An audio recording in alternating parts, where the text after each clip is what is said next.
क्रिस्टको जिउँदो पवित्र अनि प्यारो नाममा जय मसीह। म तपाईँहरू सबैजनालाई फेरि पनि आज यसरी यो वचनको सङ्गतिमा स्वागत गर्न चाहन्छु अनि तपाईँहरूलाई धन्यवाद पनि दिन चाहन्छु। सबै महिमा प्रभुलाई भएको होस्। अनि तपाईँहरूलाई पनि धन्यवाद, किनभने हामी दुबईको मिटिङ्समा थियौँ अनि तपाईँहरूको प्रार्थनाको फलस्वरूप त्यो मिटिङ एकदमै प्रभावशाली भयो। हामी दुबई ल्यान्ड भएको भोलिपल्टदेखि नै नेक्स्ट मोमेन्टदेखि नै हामी राति पुगेका थियौँ। हामी पुग्दा अलमोस्ट बिहान नै भइसकेको थियो। यसको फर्स्ट आवरदेखि नै हामीले सेवाकाई गर्ने मौका पायौँ अनि दुबईमा राम्रो विभिन्न ठाउँहरूमा हाम्रो जानुपर्ने टाढो टाढोमा सेवाकाईहरू थियो, तर एकदमै राम्रो सेवाकाई भयो। प्रभुको अनुग्रहले गर्दाखेरि हामीले स्वास्थ्यको आशिष पायौँ। प्रकाशलाई परमेश्वरले खोल्नुभयो, बल दिनुभयो अनि वापस आइकन यसरी परमेश्वरको काम गर्न आज फेरि पनि तपाईँहरूसँग यसरी जोडिन पाउँदाखेरि खुसी लागेको छ। र तपाईँहरू जतिजनाले पनि पृष्ठभूमिमा बसिकन प्रार्थना गरिदिइराख्नु भएको थियो, त्यो प्रार्थनाले साँच्चै नै एउटा ठुलो उत्तरलाई निश्चय नै ल्याएको छ। र योपालि एकदमै राम्रो समय भइरहेको थियो हाम्रो पनि। अनि हामी थुप्रो भाइ बहिनीहरूको पर्सनल उनीहरू बस्ने ठाउँहरूमा, बस्ने स्पेसेसहरूमा पनि गएर हेर्दै थियौँ कसरी बसेको रहेछ हाम्रो भाइ बहिनीहरू, त्यहाँ काम गर्ने मेहनत गर्ने मान्छेहरू कसरी बसेका रहेछन् भन्ने कुराहरूलाई हामीले हेरिरहेका थियौँ र धेरै प्रेरित भएर आएका छौँ। त्यसको बारेमा तपाईँलाई कुनै दिन बताउँदै जान्छौँ हामी वचनको दौरानमा है। अनि धेरै हुर्किरहेको रहेछ त्यहाँको मण्डलीहरू, अभियानमा जोडेका खेतालाहरू राम्रोसँगले हुर्किरहेको रहेछ। त्यसलाई देख्दै गर्दाखेरि खुसी लागेको छ। अनि तपाईँलाई के भन्न चाहन्छु भने साँच्चै नै परमेश्वरले जुन कामलाई सुरु गर्नुभएको छ यो चाहिँ बिस्तारै बिस्तारै शक्तिशाली रूपमा फिजिँदै जाँदैछ। अनि प्रभुको दिनसम्म यो कुराले साँच्चै नै जुन फल फलाउनु पर्छ निश्चय नै फलाउँछ भन्ने कुराको प्रार्थनामा, विश्वासमा अनि आशामा हामी छौँ। र तपाईँहरू परिवारलाई म थ्याङ्क यू भन्न चाहन्छु। तपाईँहरू थुप्रोजनाले हामी प्रार्थना गर्दैछौँ भनिकन मेसेज पनि गरिराख्नु भएको थियो। त्यो ठाउँमा हाम्रो इन्टरनेटको अभाइलेबिलिटी अलिकति हामी ट्राभल गरेकोले गर्दाखेरि सजिलोसँगले थिएन, तर हामीले राम्रो सेवाकाई गऱ्यौँ। सो तपाईँहरू सबैजनालाई धन्यवाद। तपाईँले जुनै रूपमा पनि उभिनु भयो, परमेश्वरले तपाईँहरूलाई आशिष गर्नुभएको होस्। र हामीले लास्ट टाइम हामीले यहुदाको किताबबाट याकुबको किताबबाट हामीले परमेश्वरको सिद्ध व्यवस्थालाई हेर्नु अनि त्यसैमा लागि पर्नु भन्ने कुराहरूलाई हामीले सिकिरहेका थियौँ। अहिलेसम्म सिक्दै गरेका कुराहरूको व्यवहारिकतालाई, र यदि वचन चाहिँ व्यवहारिक भएन भने चाहिँ हामी अर्को फरिसी शास्त्री फेरि अर्को कप्टीहरूको एउटा ठुलो दल हुन्छौँ। अनि कप्टीको दल परमेश्वरलाई चाहेको होइन। परमेश्वरलाई चाहिँ साँच्चीकै उहाँको पुत्रहरू चाहिँ सधैँ घरमा रहन्छ, पुत्रहरूले चाहिँ सधैँ नै अधिकार गर्छ। सो परमेश्वरलाई अधिकार गर्ने पुत्रहरूको दलको आवश्यकता छ। सो यसरी नै हामीलाई परमेश्वरले यही कुरा हुनको लागि, यही कुरा गर्नलाई प्रभुले बोलाइराख्नु भएको छ। अनि हामी यो कुरामा काम गर्दैछौँ, हामी मेहनत गर्दैछौँ। र मेरो प्रार्थना सधैँ नै यही छ, हामी साँच्चै नै अझै व्यवहारिक बन्न सकौँ। यो कुरासँग जति व्यवहारिक बनिन्छौँ त्यति नै परमेश्वरको महिमालाई हामीले देख्न सक्छौँ अनि हामी त्यो महिमामा जिउन पाउँछौँ। अनि सँगसँगै यो यात्राको दौरानमा प्रभुले अरू थुप्रो कुराहरू मसँग पर्सनली बोल्न भएको कुराहरूलाई लिकन, त्यही व्यवहारिकताको कुराहरूलाई लिकन अनि प्रभुले हामीलाई कसरी ठुलो सिटिजहरूलाई, सहरहरूलाई परमेश्वरले कसरी धेरै मानिसहरूलाई अब हामीलाई सुम्पिनको लागि तयारी भइराख्नु भएको छ। आजको बिहान पनि, हिजोको बेलुकी इभिनिङको हामी आउने बित्तिकै फ्यामिली डिभोसन भइरहेको थियो। हामीले त्यही कुराहरूलाई सिकिरहेका थियौँ। परमेश्वरले हामीलाई ठुलो कुरा सुम्पिनलाई तयारी पारिराख्नु भएको छ। र त्यो ठुलो माछाको हुल आउँदै गर्दाखेरि चाहिँ हाम्रो जालहरू कसरी हामीले तयारी बनाएको छ, हाम्रो डुङ्गाहरू हामीले कसरी पोजिसन गरेका छौँ, हामीले त्यो कुरालाई हेर्न अनि त्यसलाई सिक्नको लागि हामी तयारी हुनुपर्छ भन्ने कुरालाई भनिरहेको थिएँ। र त्यो हुनको लागि चाहिँ हामीहरू व्यवहारिक हुनुपर्छ। सिकेका कुराहरू चाहिँ फलमा परिणत हुनुपर्छ, व्यवहारमा परिणत हुनुपर्छ।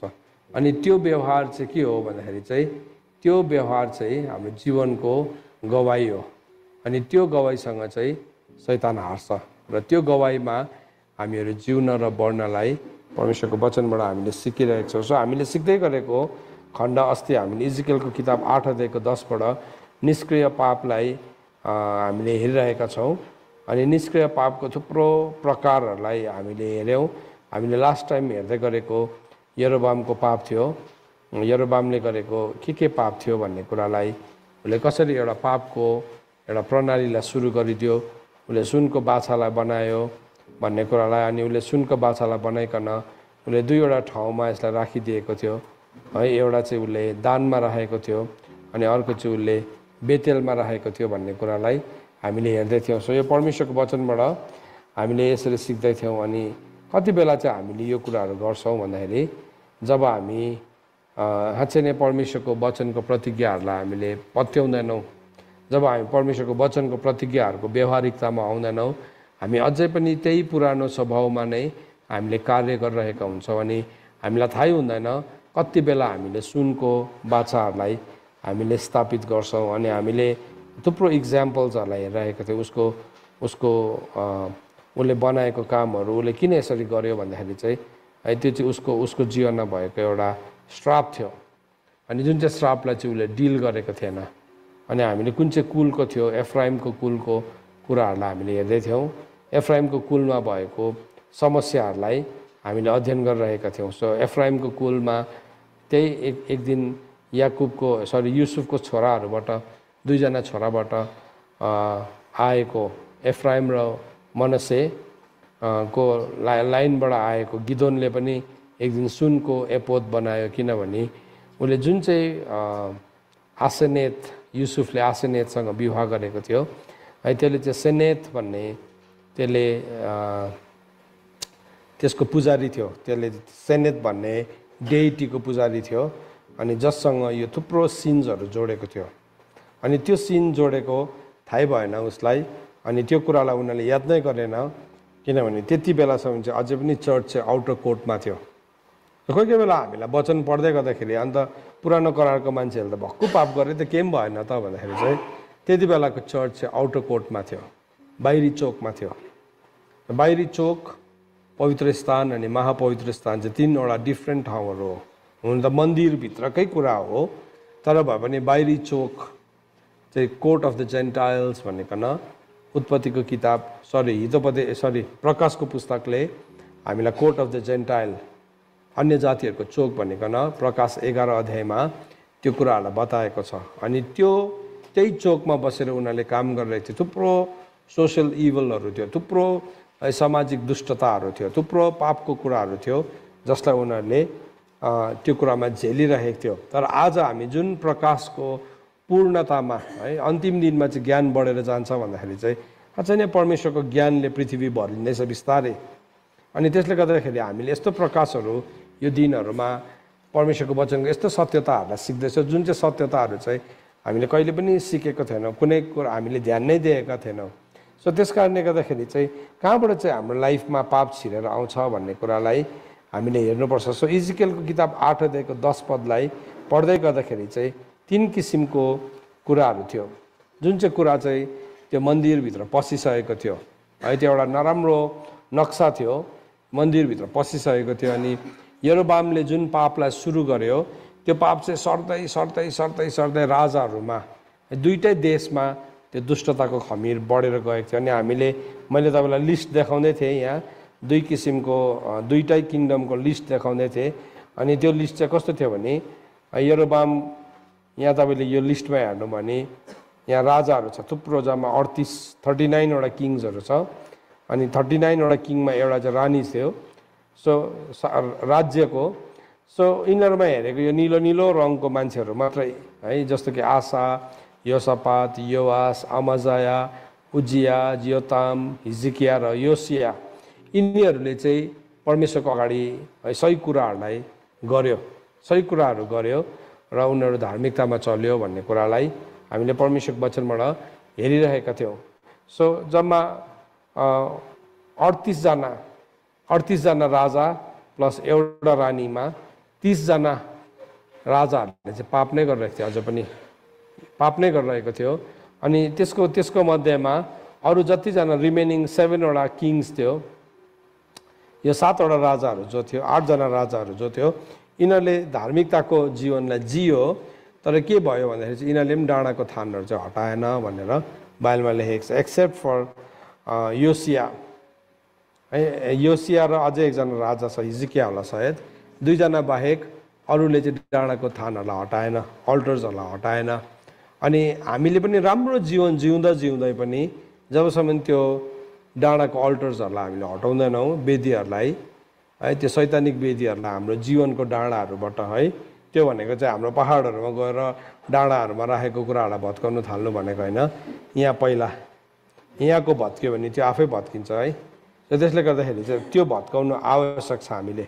जब हामीले त्यसलाई भत्काउँछौँ है, त्यति बेला चाहिँ के हुन्छ भने परमेश्वरको राज्यले सबै कुरालाई ओगट्न थाल्छ। सो आज म तपाईँलाई 2 किसिमको मेन्टालिटीलाई देखाउन चाहन्छु। आत्माको मन र शरीरको मन, भावना र आत्मिक कुराको भिन्नतालाई म आज तपाईँलाई सिकाउन गइरहेको छु। सो 2 वटा कुरालाई आज म तपाईँको अगाडि प्रस्तुत गर्न चाहन्छु। एउटै कुरा हाम्रो जीवनमा हुँदाहुँदै हामीले आत्मिक रूपमा त्यसलाई कसरी डिल गर्नुपर्छ अनि गरेनौँ, यदि हामीले शरीरमै भर पर्यो भने के हुन्छ भन्ने कुरालाई आज म एक्सप्लेन गर्न चाहन्छु। त अब हामी यति बेला प्रार्थना गरौँ पहिला, अनि आजको वचनभित्र हामीहरू पसिजानेछौँ। आउनुहोस् हामीहरू प्रार्थना गर्नेछौँ। प्रभु, हामी तपाईँको अगाडि आउँछौँ, हामी तपाईँलाई धन्यवाद दिन्छौँ। प्रभु, हामी तपाईँको वचनबाट सिक्नलाई आएका छौँ। आज जसै हामी तपाईँको वचनबाट सिक्छौँ, प्रिय पवित्र आत्मा, तपाईँ बोल्नुभएको हामी सुन्न चाहन्छौँ। हाम्रो समझलाई, हाम्रो विचारलाई प्रभु तपाईँको वचनले भर्न चाहन्छौँ। धन्यवाद प्रभु, हामीसँग भएको मिश्रित कुराहरू जसले गर्दाखेरि चाहिँ हाम्रो जीवनमा थुप्रो नचाहिँदो कुराहरू आउँछ, जसलाई चाहिँ हामीले आत्मिक लडन त भनिरहेका हुन्छौँ, त्यो कुराहरूलाई हामी बुझ्न सकौँ अनि सही प्रकारले डिल गर्न सकौँ। धन्यवाद। सबै बिन्ती माग्छु पुत्र प्रभु यीशु ख्रीष्टको जिउँदो अनि पवित्र नामले, आमेन। हुन्छ। सो तपाईँहरूलाई आज म पहिला कहाँ लानु पऱ्यो भन्दाखेरि चाहिँ हितोपदेश 23 अध्यायमा एकैछिन लानु पऱ्यो, सो द्याट आजको वचनलाई तपाईँले ध्यानसँगले सुन्न सकोस्, ध्यानसँगले तपाईँले बुझ्न सकोस्। सबैजनाले खोल्नुहोस् हितोपदेश 23 अध्याय। हितोपदेश 23 अध्याय हामी सबैजना मिलेर हेर्नेछौँ अनि हामी सिक्नेछौँ। हितोपदेश 23 अध्याय अनि 29 र 30 पद। 29 र 30 पदलाई हामी पढौँ। यहाँ भएको एउटा कुरालाई तपाईँहरूसँग सेयर गर्न चाहन्छु। यसरी लेखेको छ, कष्ट कसलाई हुन्छ, शोक कसलाई हुन्छ, कलह कसलाई हुन्छन्, गुनासो कसलाई हुन्छन्, कसलाई अनावश्यक चोटपटक लाग्छ, कसका आँखाहरू रगत जस्तै राता छन्, तिनीहरू जो मध्यमै भुलिरहन्छन्, जुनहरू मिश्रित मध्यको प्याला चाख्न जान्छन्। सो यहाँ के भन्दैछ भने नि यहाँ 6 वटा कुरालाई भनेको छ, 6 वटा कुरा बताएको छ। एउटा मान्छेको लाइफमा नि कति बेला एउटा मान्छेको लाइफमा कष्ट, अब 2 किसिमको छ कष्ट। एउटा चाहिँ परमेश्वरको सत्यतालाई जब हाम्रो जीवनमा पालन गर्न थाल्छौँ, त्यो वचनको खातिर आउने कष्ट पनि छ है, त्यो चाहिँ हाम्रो लागि राम्रो हो।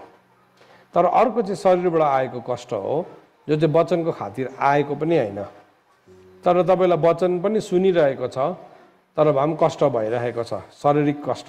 सो त्यो कष्टको बारेमा बात गर्दैछ। कष्ट कसलाई हुन्छ, शोक कसलाई हुन्छ, शोक कसलाई हुन्छ, कलह कसलाई हुन्छ, गुनासो कसलाई हुन्छ, कसलाई अनावश्यक चोटपटक लाग्छ, कसका आँखाहरू रगत जस्तै राता छन्। 6 वटा कुरा बताएको छ, 6 थिङ्स।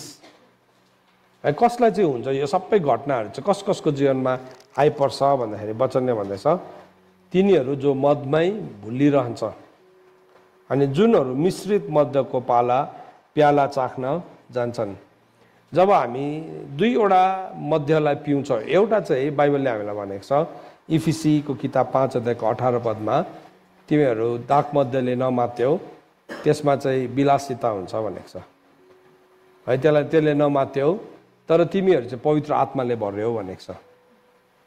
सो जब हामी पवित्र आत्माले भरिन्छौँ नि हाम्रो जीवनमा यो 6वटा अनावश्यक कुरा आउँदैन, जो कुराहरू आवश्यक छैन, जस्तो कि कष्ट, वचनको खातिर आएको कष्ट होइन यो चाहिँ, तर अनवान्टेड हुन्छ नि, अनवान्टेड, किनभने हामी मिश्रित कुराहरूसँग बाँचिरहेको छौँ हाम्रो भावनाको कुराहरूमा। आज म भावनाको बारेमा तपाईँलाई बताउन गइरहेको छु। सो हामीले अस्ति कसरी इजिकेलको किताब 8 अध्यायको 10 पदमा 3 किसिमको निष्क्रिय पापहरूलाई हेर्दै थियौँ, जो चाहिँ हाम्रो जीवनमा घिस्रिँदै घिस्रिँदै अगाडिको पुस्तादेखि सरेर आउँछ। तर त्यो सरेर नआउनु पर्ने थियो। हामी त प्रभुलाई विश्वास गर्छौँ, हामी त वचनलाई प्रतिपालन गर्छौँ, हामी त वचनसँग हिँडिरहेका छौँ भन्छौँ दिन प्रतिदिन, तर भए तापनि हामी यो कष्टसँग जुझिरहेका छौँ। यो अनावश्यक कुराहरू हाम्रो जीवनमा किन आउँदो रहेछ भन्ने कुरालाई अलिकति एक्सप्लेन गर्न चाहन्छु। यहाँ भन्दैछ कि हाम्रो जीवनमा कष्ट, शोक, यो शोक पनि धार्मिकताको निम्ति होइन है। बाइबलमा भनेको छ धन्य शोक गर्नेहरू, किनभने तिनीहरूले सान्त्वना पाउनेछ। तर यो शोक चाहिँ यो शोक चाहिँ वचनको खातिर, पवित्रताको खातिर होइन, तर यो शोक चाहिँ अनवान्टेड, त्यत्तिकै एङ्सियस छ, एङ्जाइटी छ है। आज थुप्रो प्रभुलाई विश्वास गर्ने मान्छेहरू डिप्रेसनमा गइरहेको छ है, उनीहरू एङ्सियसनेसमा गइरहेको छ, नैराश्यपनभित्र गइरहेको छ है। बाइबलले भन्दैछ शोक कसलाई हुन्छ, कसलाई हुन्छ, कलह कसलाई हुन्छ है। कलह भनेको झगडा है। झगडा कसलाई हुन्छ, कसको जीवनमा झगडा आउँछ है। तिमीहरूको बिचमा झगडा कहाँबाट आउँछ भनेको छ नि पत्रुसले होइन। तिम्रै, याकुबले पनि भनेको छ, पत्रुसले पनि भनेको छ, तिम्रै अङ्गमा सङ्ग्राम गर्ने अभिलाषाबाट तिम्रो जीवनमा झगडा आउँछ। सो मेरो जीवनमा झगडा चाहिँ यो चाहिँ लडाइँ होइन, तर म यो झगडालाई चाहिँ के सम्झिँदैछु, यसलाई चाहिँ म युद्ध भनेर नाम दिन्छु। हेर्नुहोस् है, यो युद्ध होइन, यो चाहिँ झगडा हो, यसलाई चाहिँ कलह भन्छ है। अनि यहाँ भन्दैछ कसलाई चाहिँ कलह कसलाई हुन्छ, गुनासो कसलाई हुन्छ, एकदमै गुनासो छ, अनसेटिस्फाइड। कतिजना मान्छे के छ, एकदमै अनसेटिस्फाइड, यति साह्रो उसकोमा ग्रजेस छ, भेट्नु मात्रै उसलाई पर्छ, उसको उसले फलानुको पनि कम्प्लेन गर्छ, उसको पनि कम्प्लेन गर्छ, सबैजनाको कम्प्लेन गर्छ, सबैजनाको कम्प्लेन गर्छ, अनि ऊ मात्रै पर्फेक्ट। कसलाई हुन्छ है। यहाँ भन्दैछ, त्यहाँदेखि भन्दैछ कसलाई अनावश्यक चोटपटक लाग्छ है। कोही कोही बेला हामीलाई अनवान्टेड चोटपटक लागिरहेको हुन्छ, ठुस्सै लागिरहेको हुन्छ। वचनको सत्यतासँग कतिजना रिसाउँछ, अनि के हुन्छ, वचनको सत्यता तपाईँले पालन गर्नु हुँदैछ, प्रभुलाई महिमा भएको होस्, तर त्यो सत्यतालाई पालन गरेकोमा ज्याला माग्नु हुँदैन हामीले। मैले वचन पालन गरिदिँदैछु त, अन्त वचन सुन्दैछु त, अन्त तपाईँले बोलेको वचन सुनिदिँदैछु त, अन्त त्यो एटिट्युड राख्नु हुँदैन। वचन त जीवनको वचन हो नि, यो वचन छैन भने त हामीमा जीवन नै हुँदैन। तपाईँलाई आडम्बरी कुरा गरेर खुसी पार्नु, मन खुसी पार्नु चाहिँ बाइबलले के भनेको छ, त्यो चाहिँ चाँदीको माटोको भाँडामा चाँदीको जलप लगाएको जस्तो मात्रै हो। कतिजनाले चाहिँ के हुन्छ भने आडम्बरी कुराहरू गर्छ, एकदमै आडम्बरी कुराहरू भनेको चाहिँ के हो, खुसी हुने है, एकदमै खुसी हुने, एकदमै मनपर्ने कुरा, तपाईँ त कस्तो राम्रो, तपाईँ त कस्तो भयङ्कर है, तपाईँ त कस्तो यो भनेर मान्छेले सर्काइदिन्छ, फुरुक्कै बनाइदिन्छ। भजन सङ्ग्रह हितोपदेश 26को 23 पदमा लेखेको छ है। कसैले चाहिँ के गर्छ, कसैलाई पुरा फुर्काएर फुर्काएर फुर्काएर फुर्काएर फुरुक्कै बनाइदिन्छ। तर त्यो चाहिँ कस्तो अरे भन्दाखेरि चाहिँ माटोको भाँडामा चाँदीको जलप है। त्यो चाहिँ के हो, अब माटोको भाँडामा चाहिँ उसले सिल्भर प्लेटिङ गरेको जस्तै हो, यहाँ त गोल्ड प्लेटिङ गरेको जस्तै हो। प्लेटिङ पनि होइन, कोटिङ है। प्लेटिङ गरेको भए त अलिक लामो बस्थ्यो, तर यो चाहिँ कोटिङ मात्रै हो।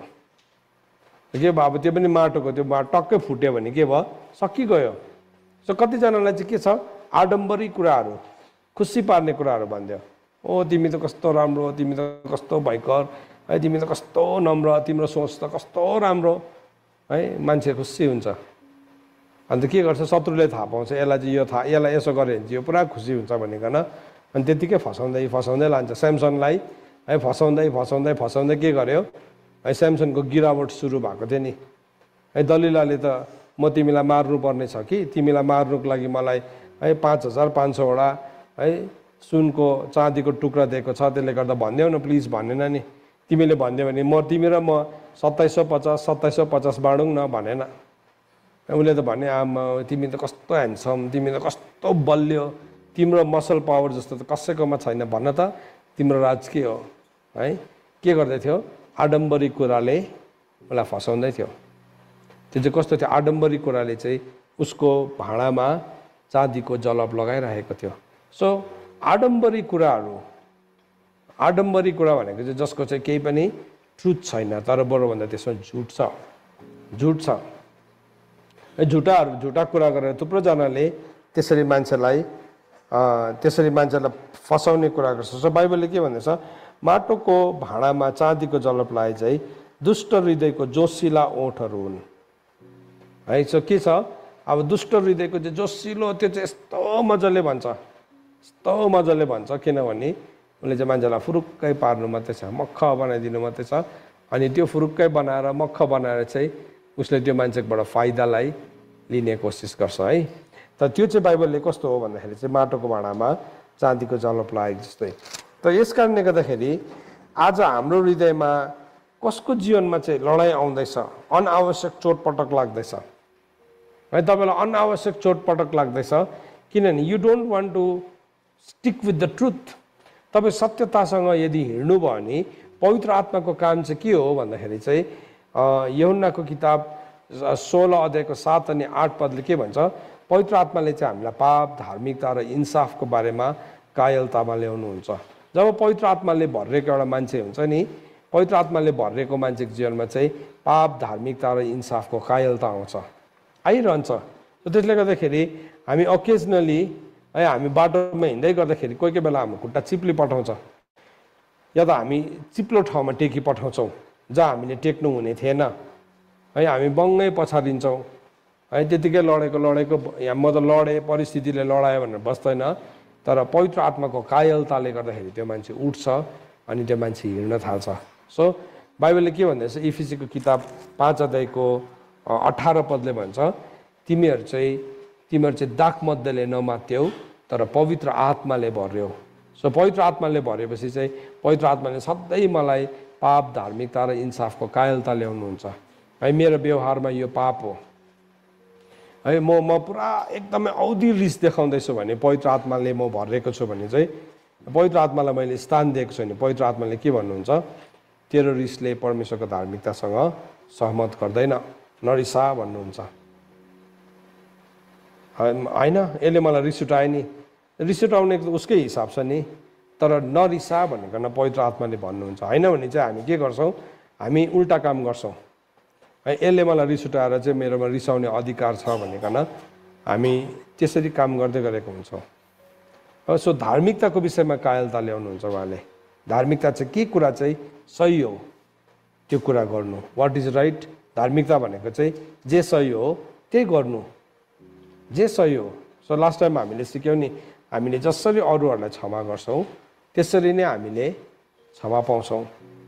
मैले क्षमै गरिनँ भने चाहिँ म क्षमाको बदली चाहिँ मैले त्यसलाई घृणा मात्रै गरिरहे हुन्छ नि, मेरो आफ्नै लागि चाहिँ मैले घृणा कमाउँदैछु, किनभने मैले त्यो ठाउँमा चाहिँ क्षमा।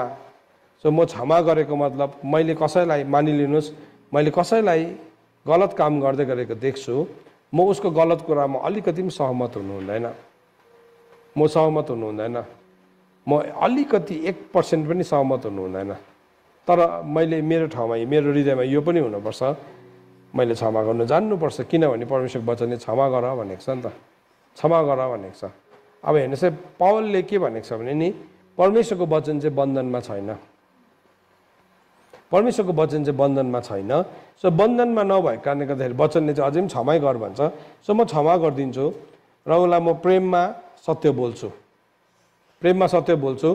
तर उसले त्यो सत्य बोल्दाखेरि पनि लिएन भने चाहिँ म बुझ्छु त्यो चाहिँ मेरो भाग नै थिएन है। मैले काम गरेँ नि त, मैले प्रेममा सत्य बोलेँ, तर उसले सत्य नै लिएन भने त मैले बुझ्छु कि त्यो चाहिँ मेरो भागमा थिएन। सो म उसँग हर्टको रिलेसनसिपमा कहिले पनि बिल्ड हुँदिनँ। मेरोपट्टिबाट क्षमा छ है, तर उसको पापसँग मेरो केही पनि सहमति छैन। So there is a very thin line. So पवित्र आत्माले हामीलाई धार्मिकताको विषयमा कायल गर्नुहुन्छ। त्यहाँदेखि इन्साफको बारेमा, इन्साफको। सो मेरो व्यक्तिगत जीवनमा चाहिँ मैले जे गर्दाखेरि पनि मेरो जीवनमा इन्साफको कायल छ। एक दिन मैले गर्दै गरेको एक्सन चाहिँ परमेश्वरले जज गर्नुहुन्छ। राम्रो हो भने त्यसको इनाम पाउँछु है, नराम्रो हो भने म त्यसको लागि के हुन्छु, म दोषी हुन्छु। सो त्यो चाहिँ मेरोमा इन्साफको कायलता छ। सो त्यो इन्साफको कायलता भएको कारणले गर्दाखेरि चाहिँ म सधैँ नै त्यही हिसाबले नै पवित्र आत्माले भरेपछि चाहिँ त्यस्तो सोच्नु थाल्छ। तर यदि म चाहिँ यहाँ अघि हितोपदेश 23 को 30 पद अनुसार यदि मैले चाहिँ मिश्रित मध्यको प्याला चाखेँ भने चाहिँ के हुन्छ भने नि त्यो मिश्रित मध्यले चाहिँ अब मलाई इमोसनल भावुक बनाइदिन्छ। अब यो मिश्रित मध्य चाहिँ कहाँ छ भन्दाखेरि चाहिँ यहाँ लेखेको छ प्रकाशको पुस्तक हेर्नुहोस्, प्रकाशको पुस्तक 19 अध्यायको 19 होइन माफ गर्नुहोस् 17 अध्यायको 17 अध्यायको 3 देखि 3 र 4 5 पढ्छु। हामीले पढिरहेको हो तर भए पनि पढ्न चाहन्छु। तपाईँहरू सबैले हेर्नुहोस् ल, मसँग हेर्दै जानुहोस् है। यो सबै वर्स बाई वर्स चेक गर्नुहोस् सो द्याट हामी राइट पाथमा हुन सकौँ। सबैजनाले ल, यहाँ हुने नानीहरूले पनि ध्यान दिएर सुन्नुहोस्, हेर्नुहोस् है। मैले अघि आज बिहान पनि तपाईँहरूलाई सिकाउँदै थिएँ, तपाईँलाई वचन सुन्दाखेरि किन निन्द्रा लागेको भन्दाखेरि चाहिँ तपाईँको माइन्ड अलरेडी अरू कुराले अकुपाई भइरहेको छ। तपाईँको शरीरले भनिरहेको छ त थाकेको छ, वचन सुन्नु सक्दैन। हो, त्यो आवाजलाई तपाईँले अकुपाई गर्न दिनुभएको कारणले गर्दाखेरि तपाईँले परमेश्वरको वचनलाई सुन्नु सक्दैन। तर यदि तपाईँले शरीरको आवाजलाई सुन्नु भएन भने चाहिँ बाइबलले भनेको छ कमजोरले के भन्नुहोस्, म बलियो छु।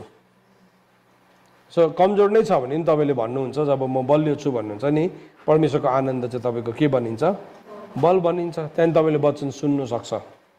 सो यहाँ सुन्नुहोस् है ध्यान दिएर है, पाउनुभयो सबैले।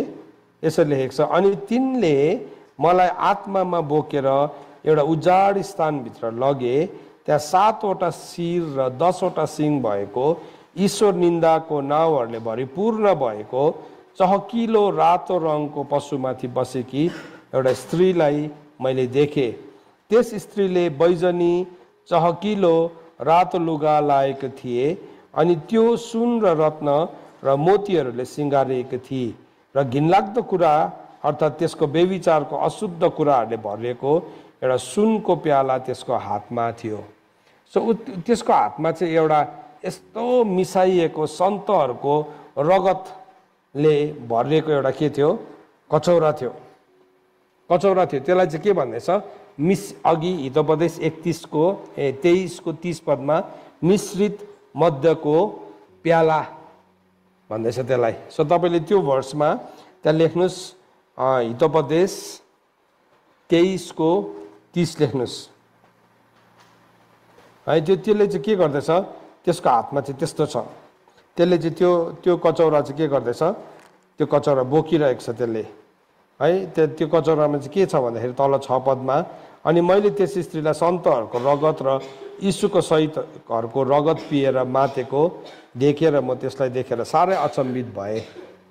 सो त्यसको हातमा जुन चाहिँ त्यो मिश्रित मध्य छ, त्यो मिश्रित मध्यमा चाहिँ सन्तको रगत पनि छ अनि यीशु ख्रीष्टको वचनको खातिर शहीद हुनेहरूको रगत पनि छ। किनभने जब त्यो असत्यतालाई हामी जीवनमा आडम्बरी कुराहरूलाई हामी भर्न थाल्छौँ नि, त्यो आडम्बरी कुराहरू चाहिँ it comes at the price of the blood of the saints. सन्तहरूले नि आज यो वचन हेर्नुहोस् है, धर्मशास्त्र नि हाम्रो यहाँ अगाडि आइपुग्नुको लागि चाहिँ नि यति साह्रो बेसी रगत बगेको छ, यति साह्रो बेसी रगत बगेको छ यो वचन हामी कहाँ आइपुग्नलाई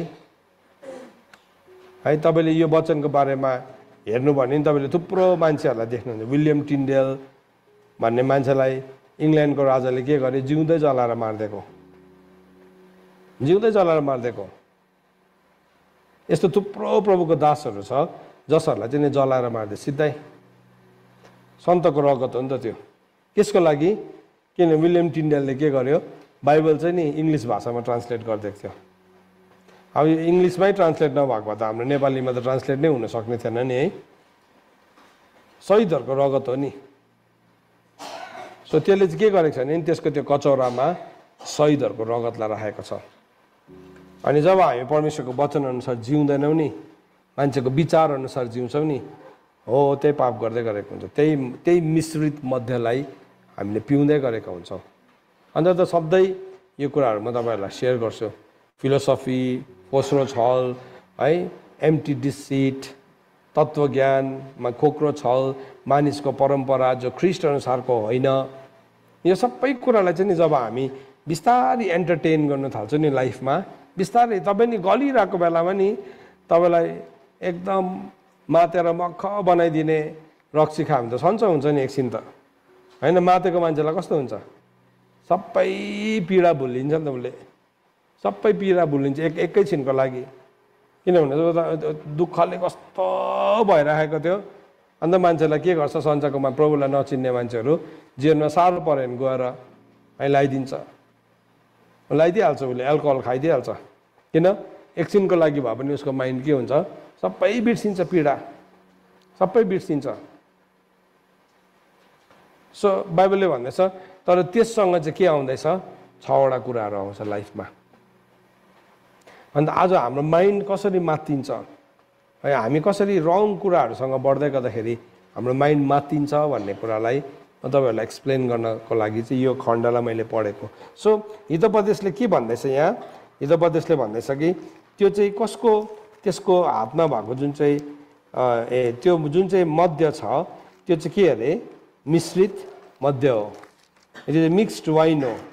र त्यो मिक्स्ड वाइनले चाहिँ एउटा मान्छेको जीवनमा चाहिँ कस्तो हुन्छ भन्दाखेरि 6वटा कुराहरू लिएर आउँछ त्यो मान्छेको जीवनमा अल्टिमेटली।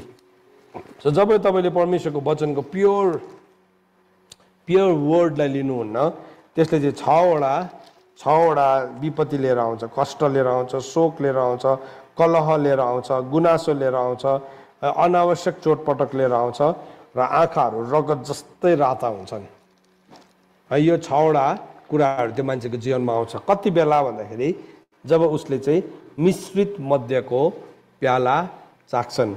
सो इफिसी 5:18ले हेरौँ त एकपल्ट के भन्दैछ, इफिसी 5:18। तर सबैजनाले खोल्नुहोस् ल, इफिसी 5:18 पद।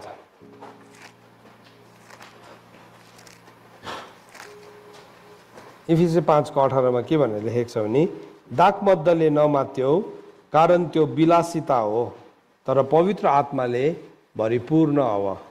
सो बाइबलले भन्दैछ तिमीहरू चाहिँ दागमद्यले नमात्यो, किनभने त्यसभित्र चाहिँ के छ, विलासिता छ।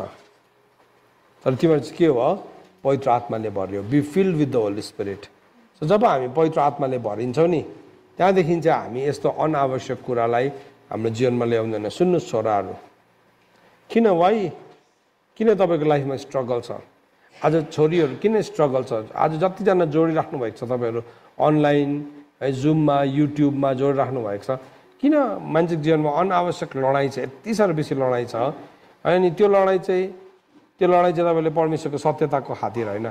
जब परमेश्वरको सत्यताको खातिर तपाईँको जीवनमा लडाइँ आउँछ नि, त अनावश्यक हुँदैन, त्यो चाहिँ सही लडाइँ हुन्छ, सही लडाइँ हुन्छ। त्यो लडाइँले चाहिँ तपाईँको जीवनमा विजयलाई लिएर आउँछ। तर तपाईँ जीवनभरि लडाइँ लड्नुभयो भने त लडाइँ नै थिएन, त्यो अनावश्यक थियो, अनवान्टेड ब्याटल। यहाँ एक्ज्याक्ट वर्ड नै चलाएको छ है, अनवान्टेड ब्याटल, नचाहिएको लडाइँ, अनावश्यक लडाइँ आइरहेको छ नि त्यो मान्छेको जीवनमा। कहाँबाट आयो भन्दाखेरि चाहिँ त्यो अनावश्यक चोटपटक चाहिँ किन लाग्दैछ भन्दाखेरि चाहिँ किनभने ऊ पवित्र आत्माले भरेन। ऊ चाहिँ केले मातिँदैछ, दागमद्यले, जो चाहिँ मिश्रित के हो, मध्य हो, जो चाहिँ के हो भन्दाखेरि कलसीको किताब 2:8-9 पदले हामी सधैँ पढेको छ होइन है। खोक्रो छल, मानिसको परम्परा, तत्त्वज्ञान है, जो ख्रिस्ट अनुसारको होइन है, संसारको आधारभूत सिद्धान्तहरूमाथि अडिएको, त्यो चाहिँ मिश्रित मद्य हो, that is a mixed wine.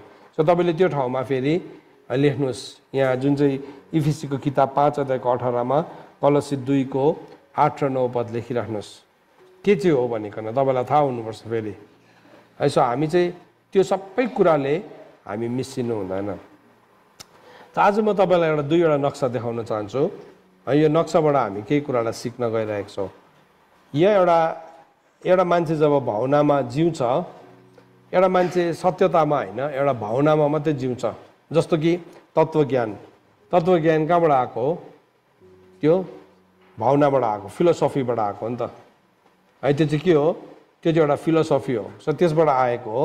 So त्यो भावनासँग चाहिँ के जोडेको छ भन्दाखेरि चाहिँ त्यो भावना अब एउटा मान्छेको जीवनमा भावनामा ऊ बसिरहन्छ भने चाहिँ उसको जीवनमा दुर्बलता, कमजोरी, अज्ञानता, पापको छल खराब हुँदै जाने कुराहरू छ। यो नर्मली यो मान्छेको जीवनमा आउँछ, सबैको लाइफमा यो चुनौतीहरू आइ नै रहेको हुन्छ, यो कुनै ठुलो कुरा होइन। तर एउटा मान्छेले भावनामा छ भने चाहिँ उसले त्यसलाई कसरी डिल गर्छ। अब यो जुन चाहिँ दुर्बलता, कमजोरी, अज्ञानता, पापको छल जुन चाहिँ छ नि, यो चाहिँ मान्छेको जीवनमा सबैजनाको लाइफमा सबैले नै यो कुरालाई कमनली फिल गर्छ। सामान्य रूपमा सबैजना मान्छेको जीवनमा अनुभव गर्ने कुराहरू हो, सबैजनाले अनुभव गर्ने कुराहरू हो। यो होइन कि एउटा पवित्र मान्छेले चाहिँ अनुभव गर्दैन, होइन। तर त्यो अनुभवलाई चाहिँ हामी कसरी ट्याकल गर्छौँ। सबैजनाको जीवनमा दुर्बलतालाई अनुभव गर्नुभएको छ तपाईँहरूले? हजुर गर्नुभएको छ नि। 40 दिन फास्टिङ बसेर कस्तो हाई भइरहेको बेलामा गर्नुभएको छ? गरेको छ नि, गर्छ नि। कमजोरीलाई गर्छ। सो हामीलाई चाहिँ कस्तो लाग्छ, मलाई आज बिहान एकजना मेरो बहिनीले सोध्दै थियो, है तपाईँलाई पनि यस्तो यस्तो यस्तो कमजोरीलाई अनुभव गर्छ भनेर। मैले किन, अफकोर्स किन गर्दिनँ, गर्छु। म पनि त मान्छे नै, अन्त त बाइबलले भनेको छ हरेक बिहान परमेश्वरको करुणा के छ, नयाँ छ। म हिजोकोमा त भर्नै पर्न सक्दिनँ।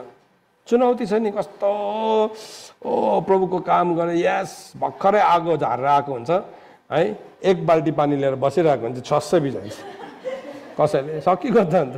आमा आगो झारेर है, अहिले दुबईमा गएर आगो झारेर आएको भनेको मात्रै हुन्छ, खुट्टा टेकेको मात्रै हुँदैन, सट्टै झारिदिइहाल्छ। एयरपोर्टमा ल्यान्ड गरेको मात्रै हुँदैन, घरमा ल्यान्ड गरेको मात्रै हुँदैन, बङ्गै बनाइदिन्छ त अन्त। चुनौती त छ नि आफ्नो ठाउँमा, किन छैन। तर how do we deal with this.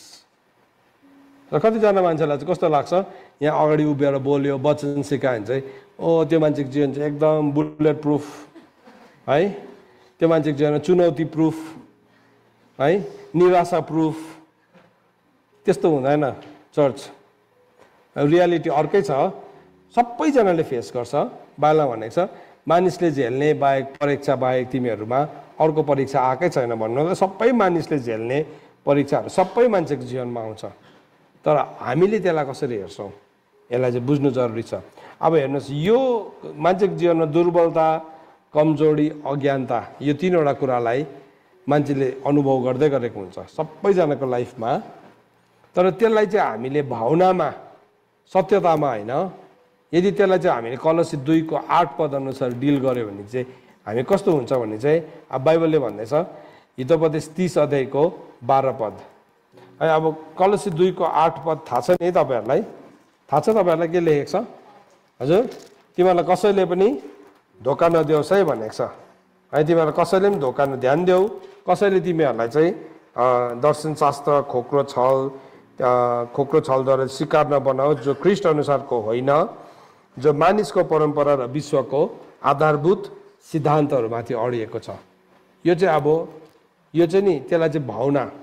So भावना चाहिँ जहिले पनि कलसी 2:8 जोडेको हुन्छ हाम्रो भावना। अब यो भावना भन्ने कुरा पनि परमेश्वरले नै बनाउनु भएको हो, तर शरीरको भावना चाहिँ जहिले पनि, त्यसको इच्छा चाहिँ जहिले पनि कलसी 2:8 र 9 जोडेको हुन्छ। 8 र 9 जोडेको हुन्छ। अनि हामी त्यसलाई ढाल पनि बनाउँछौँ। म एक दिन एउटा ठाउँमा यो कन्स्ट्रक्सन हुँदै गर्दाखेरि सिलगढीको एउटा दोकानमा गएको थिएँ, टाइल्स दोकानमा। अनि एकदम दामी रहेछ उसको टाइल्स दोकान, इन्टरनेसनल स्ट्यान्डर्डको है। भित्र पस्दाखेरि पनि एकदम दामी, एकदम सुपर बाबु हुन्छ नि, सोफा सेटदेखि लिएर त्यहाँ बस्नेदेखि जाने बित्तिकैदेखि नै है, बाटोमा खदा मात्रै लगाइदिएन तर सुपर वेलकम हुन्छ नि, आएर बस्नुहोस्, कफी खानुहुने, चिया खानुहुने, पानीको बोतलहरू घरिघरि सर्भ है, घरिघरि गर्दै यस्तो इम्प्रेसिभ बसेर अब हुन्छ नि है, टाइल्स हेर्नुको लागि उता पर जानु होइन, तपाईँ किन जानुहुन्छ, तपाईँकोमा ल्याइदिन्छ। एकदम स्टाइलमा प्रस्तुत गरेको हेऱ्यो, मक्ख भएर किन्यो। यहाँ त अर्कै चिज आएछ, बुकिङ गरेर आउँदा त अर्कै। अन्त भाइ तिमीले त अर्कै पठाइदिएछौ त, होइन कि सर छैन रहेछ। अघि चाहिँ डायलग दिँदै थियो, एकदम हाम्रो त एकदम स्टक जति भने पनि, जति किलोमिटर पनि दिन्छ भनेको थियो, छैन अरे। अनि तिमीले त अस्ति यसो भन्दै थियौ त, अन्त के भयो भनेको त, होइन sir to err is human है, गल्ती गर्नु त मान्छेकै स्वभाव हो अरे है। यति बेला त तिमीलाई फिलोसफी याद आयो। कसले भनेको त्यो चाहिँ, कुन चाहिँ दर्शन शास्त्रले चाहिँ भनेको त्यो चाहिँ भन्नु मन पऱ्यो है। मान्छेले सजिलोसँगले अन्त भावनामा जब हामी बस्छौँ, त्यो भावनामा बस्दै गर्दाखेरि चाहिँ के हुन्छ अरे भन्दाखेरि चाहिँ हितोपदेश 30 अध्यायको 12 पद यस्तो भनेको छ, तिनीहरू जो आफ्नै दृष्टिमा शुद्ध हुन्छन् र आफ्नो फोहोरबाट सफा भएको हुँदैन। यस्तो किसिमको मान्छे छ जो चाहिँ आफ्नै दृष्टिमा चाहिँ के छ, शुद्ध छ। आफ्नै दृष्टिमा चाहिँ शुद्ध छ, तर ऊ चाहिँ के भएको छैन भन्दाखेरि चाहिँ आफ्नो फोहोरबाट सफा भएको छैन। सो जब हामी फिलोसफीमा भावनामा बस्छौँ नि, मेरो भावनाले चाहिँ मलाई कस्तो लाग्छ भने चाहिँ मैले गरेको सही हो, एकदमै सही हो, तर मेरो व्यवहारमा अशुद्धता छ। अब यसले चाहिँ चुनौती ल्याउँछ नि हाम्रो लाइफमा, ठिकै देखिरहेको हुन्छ, तर मेरो आफ्नै जीवनमा चाहिँ म परमेश्वरको वचनबाट आउने शुद्धतालाई मैले एक्सेप्ट नगरेको कारणले गर्दाखेरि चाहिँ मलाई चाहिँ कस्तो लाग्छ, म चाहिँ सफा छु जस्तो लाग्छ। अब त्यही चाहिँ ओपनिङ्सहरू हुन्छ हाम्रो लाइफमा, त्यही चाहिँ हाम्रो जीवनमा एउटा ठाउँ हुन्छ। सो यो भावनासँग है, अब एउटा मान्छेले दुर्बलतालाई कसरी डिल गर्छ, जब एउटा मान्छेले दुर्बलतालाई अनुभव गर्छ, अब मान्छेले डिल गर्ने तरिका चाहिँ यस्तो हुन्छ। पहिलो कोरिन्थी 5 अध्यायको 1 र 2 पदमा कोरिन्थीको मण्डली एकदमै प्रब्लमेटिक मण्डली थियो, अनि यो प्रब्लमेटिक मण्डलीको बिचमा पावलले कोरिन्थीको मण्डलीलाई यसरी भन्दैछ। पहिलो कोरिन्थी 5 अध्यायको 1 अनि 2 पदमा उनले के भन्दैछ भने यसरी भन्दैछ, तिमीहरूको बिचमा व्यभिचार छ भन्ने कुरा पक्का गरी सुनिएको छ। यस्तो व्यभिचार जो अन्य जातिहरूमा पनि हुँदैन। तिमीहरूमध्ये कुनै एकजनाले आफ्नै बाबुकी पत्नी राखेको छ भन्ने सुनेको छु, तर तिमीहरू चाहिँ घमण्ड गर्छौ है। उनीहरूले चाहिँ पश्चाताप नगरेर के गर्दै थियो, घमण्ड गर्दै थियो, किनभने ऊ चाहिँ आफ्नै नजरमा के थियो, शुद्ध थियो, आफ्नै नजरमा शुद्ध थियो। सो आज थुप्रोजना मान्छेहरू प्रभुलाई वचन सुनेर पनि सत्यतालाई पालन गरेर पनि ऊ के गर्दैछ, ऊ बसिरहेको छ त्यसरी पापमै स्वभावमा। तर त्यो पापमै स्वभावलाई चाहिँ नि उसले पश्चाताप नगरेर चाहिँ के गर्दैछ, घमण्ड गरिरहेको छ। किनभने ऊ आफ्नै नजरमा के थियो, अघि फर्स्ट कुरा भावनासँग डिल गर्दै गर्दाखेरि के थियो, आफ्नै नजरमा ऊ शुद्ध थियो, आफ्नै दृष्टिमा चाहिँ शुद्ध छ, तर वास्तवमा चाहिँ तिनीहरू आफ्नो फोहोरबाट चाहिँ सफा भएको हुँदैन। उनीहरू फोहोरबाट चाहिँ सफा भएको छैन, तर मेरै नजरमा चाहिँ कस्तो छ, म शुद्ध छु, मेरै नजरमा चाहिँ शुद्ध भएको छु, तर फोहोरबाट चाहिँ सफा भएको छैन। सो कोरिन्थीको मण्डलीमा पनि अब उनीहरूको त्यो दुर्बलतालाई चाहिँ उनीहरूले कसरी डिल गर्दै थियो, घमण्ड गर्दै थियो त्यसमा। अब उनीहरूले यस्तो घनघोर पाप गरिरहेको थियो, त्यो पाप चाहिँ कस्तो थियो भन्दाखेरि चाहिँ एउटा मान्छेले चाहिँ के गरेको थियो अरे भन्दाखेरि चाहिँ आफ्नो बाबुकी पत्नी राखेको छ अरे, अनि तिमीहरू चाहिँ यसमा घमण्ड गर्छ, तिमीहरूले त शोक गर्नुपर्ने थिएन र भन्दैछ। त्यो त्यस्तो हुँदैछ मण्डलीमा भने त तिमीहरूले शोक गर्नुपर्ने थियो नि। हाम्रो चाहिँ कस्तो कुल मण्डली हो है, जस्तो गऱ्यो भने पनि भइहाल्छ, आऊ यहाँ सबै फ्री छ, जे गर्दा पनि हुन्छ, जे गर्दा पनि हुन्छ। अनि हाम्रो चाहिँ एकदमै सबैभन्दा टप क्लास, सबैभन्दा क्रिम मान्छेहरू चाहिँ हाम्रोमा छ। कोरिन्थीको मण्डलीलाई पनि त्यस्तै भएको थियो, सबैभन्दा क्रिम मान्छेहरू चाहिँ हामीमा छ। कोरिन्थीको मण्डली धनी थियो नि त एकदमै, त्यति बेलाको समयमा एकदम धनी थियो, हुने खानेहरू टप व्यापारीहरू आउँथ्यो, टप लिडर्सहरू, टप मान्छेहरू आउँथ्यो। तर अब उनीहरूले के हुन्थ्यो, उनीहरूले अब ठुलो मान्छेले व्यभिचार गर्यो भने त व्यभिचार नै हुँदैन नि कतिवटा ठाउँमा है, व्यभिचार नै काउन्ट हुँदैन त्यो त। सो के हुँदैछ, प्रब्लम थियो नि त्यो। व्यभिचार ठुलोले गरोस् कि सानोले गरोस् कि जोसुकैले गरोस्, व्यभिचार नै हो नि त। सो के हुँदैछ, यस्तो खालको पाप जो अन्य जातिमा पनि हुँदैन, तर तिमीहरूले चाहिँ घमण्ड गर्दैछौ। तिमीहरूले शोक गर्ने थियो र यस्तो काम गर्नेलाई तिमीहरूको बिचबाट तिमीहरूले हटाउनु पर्ने थियो। सो के भयो, भावनामा हो भने चाहिँ नि हाम्रो दुर्बलतालाई चाहिँ हामी त्यसरी डिल गर्छौँ। म भावनामै छु भने चाहिँ म मेरो घटी कमजोरीमा चाहिँ म बरुभन्दा घमण्ड गर्छु, म शोक गर्दिनँ। उनीहरूले शोक गरेको भए त के हुन्थ्यो, छुटकारा छ नि, त्यो मान्छेलाई आउटकास्ट नै गर्नुपर्ने थिएन नि, उसलाई रिस्टोर गर्नु सकिन्थ्यो नि।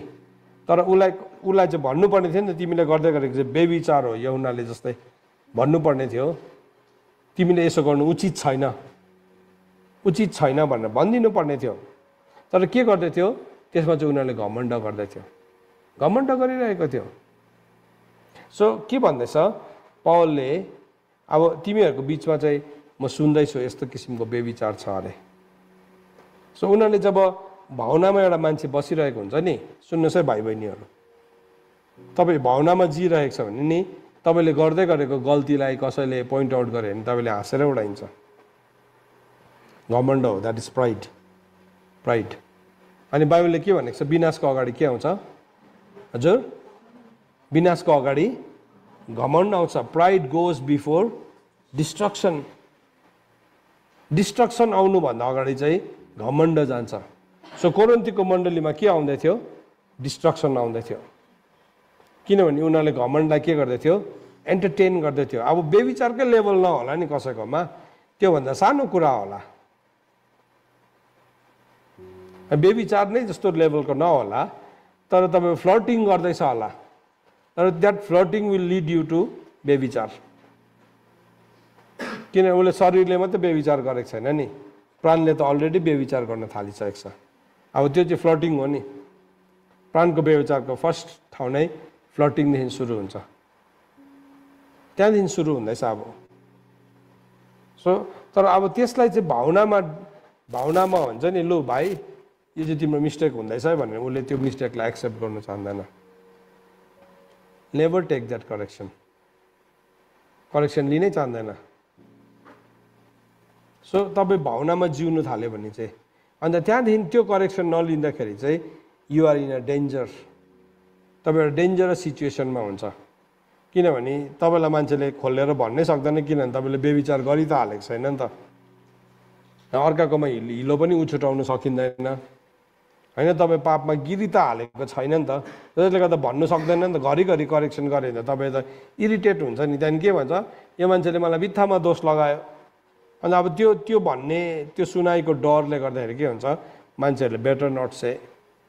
अब मान्छेले चाहिँ कति बेला भन्छ बेविचारमा गिरिसक्दाखेरि भनिदिन्छ नि त, तर उसले अब गलत गर्दैछ त्यहाँ फ्लर्टिङकै लेभलमा उसलाई भनिदिएको भए त के हुन्थ्यो, बेविचारमा गिर्ने थिएन नि। ऊ भन्दाखेरि ऊ पनि घमण्ड नगरेर ओ सरी हो, म त बहकिरहेको रहेछु, म त क्यारिड अवे हुँदै रहेछु।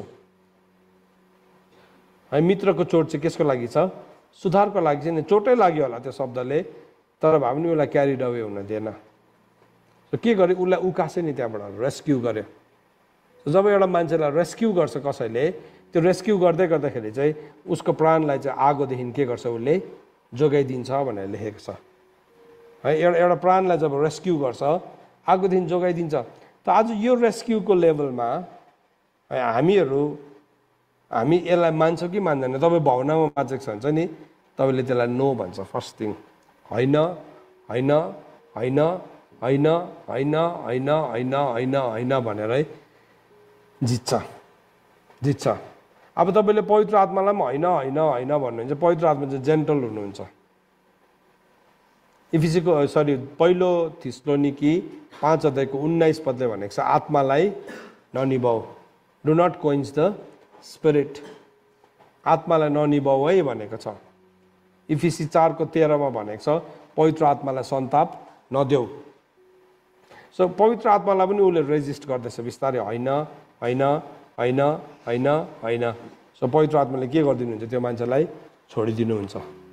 अब बाइबलमा भनेको छ जब पवित्र आत्माले छोडिदिनुहुन्छ नि, जब पवित्र आत्मा उठाइनुहुन्छ त्यहाँदेखि चाहिँ के आउँछ, डिसेप्सन, छल आउँछ होइन। सो बाइबलले भनेको छ दोस्रो थिस्सलोनिकी 2:7 अन्धकारको रहस्यले त काम गर्दैछ, त्यसलाई एकजनाले चाहिँ रोकिराख्नु भएको छ, तर जब उहाँ बाटोदेखि हटाइनुहुन्छ त्यहाँदेखि चाहिँ अन्धकार चाहिँ त्यसको सबै छलपूर्ण चिन्ह चमत्कारको साथ के हुन्छ, त्यो आउँछ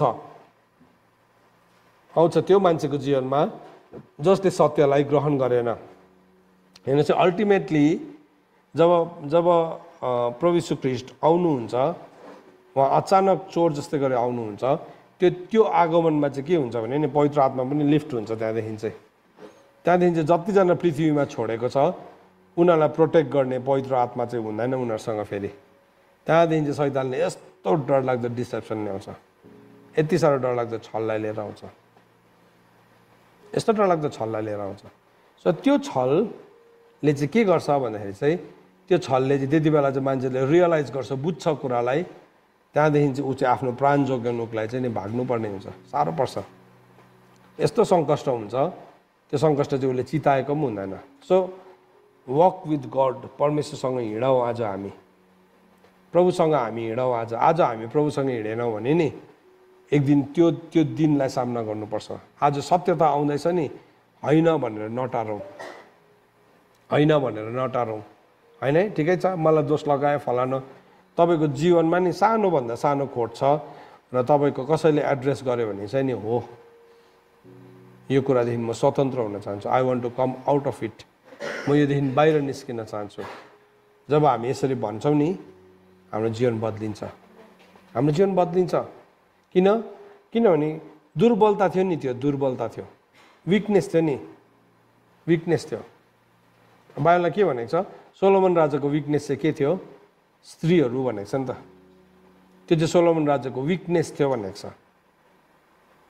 ऊ बुद्धिमानी थियो, तर बुद्धिमानी हुँदा हुँदा पनि उसकोमा विकनेस चाहिँ के थियो, उसले थुप्रो स्त्रीहरूलाई मन पराउँथ्यो, अनि उसकोमा धन थियो, महल थियो, ट्याक्स गर्नु सक्ने मान्छेलाई उसकोमा क्षमता थियो। सो उसले के गर्यो, उसको साम्राज्यमा थुप्रो मान्छेहरूलाई है उसको ऐयासी गर्नको लागि भक्कु ट्याक्स तिराउँदै राख्यो।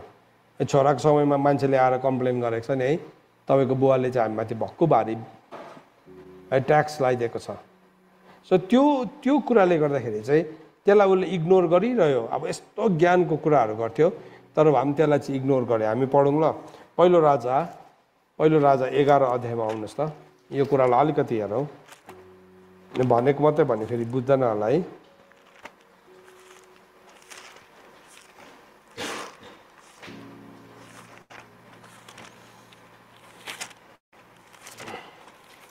पहिलो राजा 11 अध्यायमा सोलोमन राजाको डाउनफललाई लेखेको छ। त्यहाँ यसो भनेर लेखेको छ,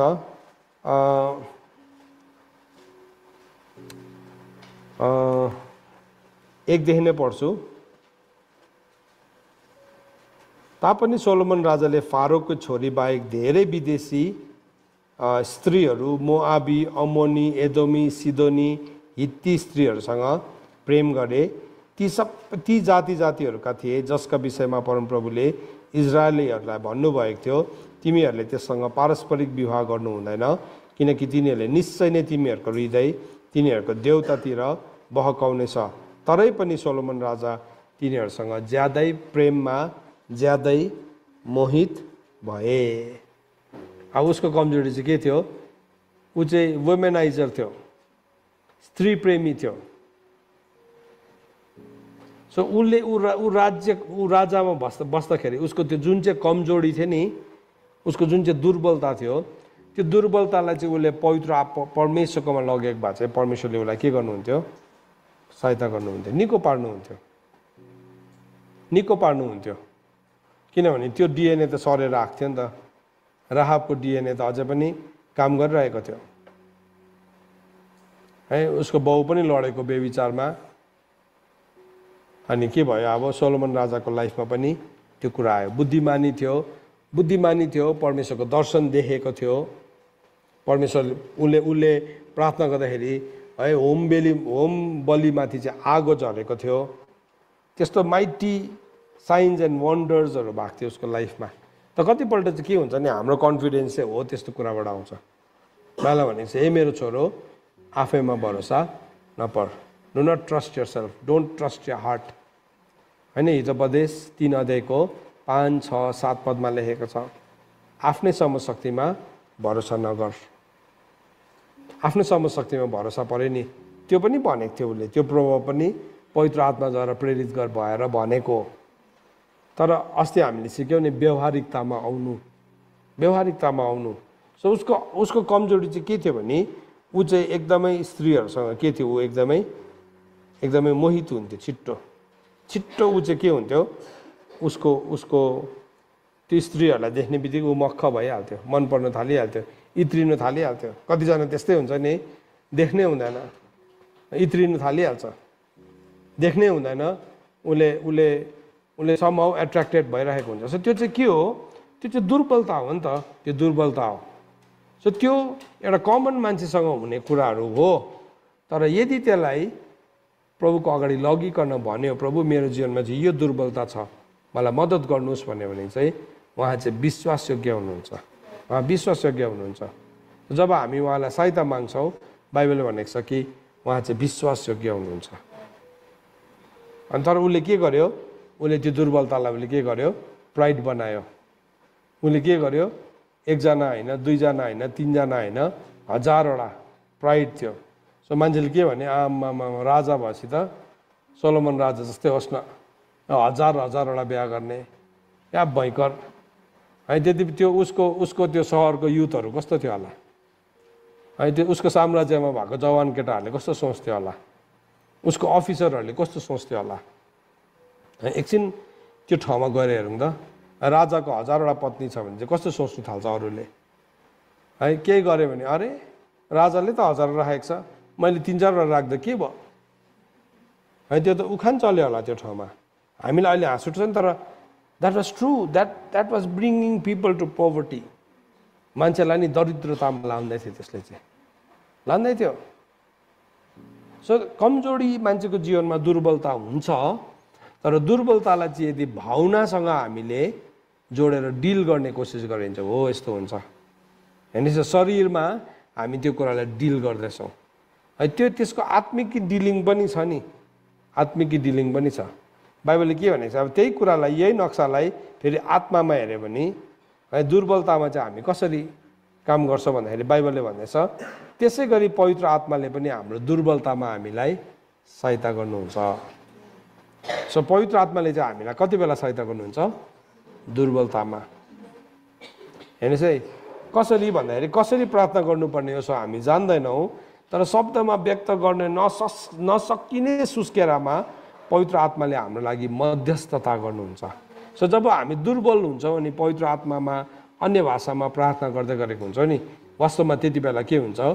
मध्यस्थता गर्दै गर्नुभएको हुन्छ पवित्र आत्माले मेरो दुर्बलतामा। तर म दुर्बलतामा चाहिँ नि म त्यत्तिकै घमण्ड गरेर बसेँ भने चाहिँ म कहाँ अन्य भाषामा प्रार्थना गर्न सक्छु र? सक्दैन नि। त्यति बेला त म मेरै घमण्डमा म बस्छु। सो पवित्र आत्माले चाहिँ त्यति बेला जब हामी दुर्बल हुन्छौँ नि है, कस्तो परमेश्वरको प्रेम हेर्नुहोस् न।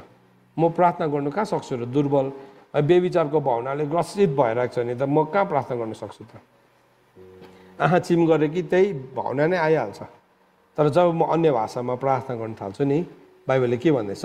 पवित्र आत्माले दुर्बलतामा हामीलाई के गर्नुहुन्छ अरे? मद्दत गर्नुहुन्छ। हेर्नुहोस्, यो नि हामीले बुझ्नुपर्छ। अन्त त कतिजना मान्छे पापीले नै तपाईँले अन्य भाषामा बोल्दै गरेको देख्दाखेरि कतिजनाले के भन्छ? ओ यस्तो पापीले पनि बोलेको होइन नि, दुर्बलताको लागि नै दिनुभएको, दुर्बलताको लागि नै दिनुभएको। प्रभुको वचनमा प्रभुले के भन्नु? प्रभुको रगत कसको लागि दिनुभएको? पापको प्रायश्चितको। किन शैतान हार्छ नि त जब तपाईँ सङ्घर्ष गर्दैछ तपाईँको दुर्बलतामा, जब तपाईँले प्रभुको रगतलाई दाबी गर्छ, जब तपाईँले अन्य भाषालाई बोल्न थाल्नुहुन्छ नि, अनि जब तपाईँले वचनको तरवार चलाउन थाल्नुहुन्छ है, त्यति बेला शैतान हार्छ। होइन भने चाहिँ त्यो विचारले चाहिँ के गर्छ? यस्तो दिमाग चेपिदिन्छ है, त्यो मान्छे त्यो पापमा नलडी हुँदै हुँदैन, उसले त्यो नगरी हुँदै हुँदैन है। सो हामीले के देख्दैछौँ भने त्यही कुरालाई अब भावनामा डिल गर्दै गर्दाखेरि हाम्रो जीवनमा के आउँदो रहेछ? घमण्ड आउँदो रहेछ यदि भावनामा गऱ्यो भने चाहिँ। तर त्यही कुरालाई मैले पवित्र आत्मामा मैले त्यो दुर्बलतामा डिल गरेँ भने चाहिँ म अब के गर्दैछु? म अन्य भाषामा प्रार्थना गर्न थाल्छु, म प्रभुको रगतलाई दाबी गर्न थाल्छु। किनभने प्रकाशको किताब है 12 अध्यायको 11 पदमा के भनेको छ? शैतान केसँग हारेको छ? थुमाको रगतसँग। सो हामी के गर्दैछौँ? अब सही प्रकारले त्यसलाई डिलिङ गर्दैछौँ हाम्रो लाइफमा। त्यसो भए त मैले पवित्र आत्मामा प्रार्थना गर्दा भइहाल्ने रहेछ नि, यीशु ख्रीष्टको रगत लाउँदा भइहाल्ने रहेछ नि है। कतिजना मान्छे चाहिँ त्यसो गर्दै फेरि पापद्वारा रहन्छ, त्यो चाहिँ सुँगुर हो। फेरि त्यो चाहिँ सुँगुर हो। किनभने त्यो अशुद्ध, बाइबलमा के भनेको छ? कुनै अशुद्ध कुरा चाहिँ त्यो धार्मिकताको महामार्गबाट हिँड्नु पाउँदैन। यसैया 35:8 पदमा लेखेको छ, त्यहाँ एउटा मार्ग हुनेछ जसलाई चाहिँ धार्मिकताको महामार्ग भन्ने छ। कुनै अशुद्ध जन त्यहाँबाट भएर जानु पाउने छैन।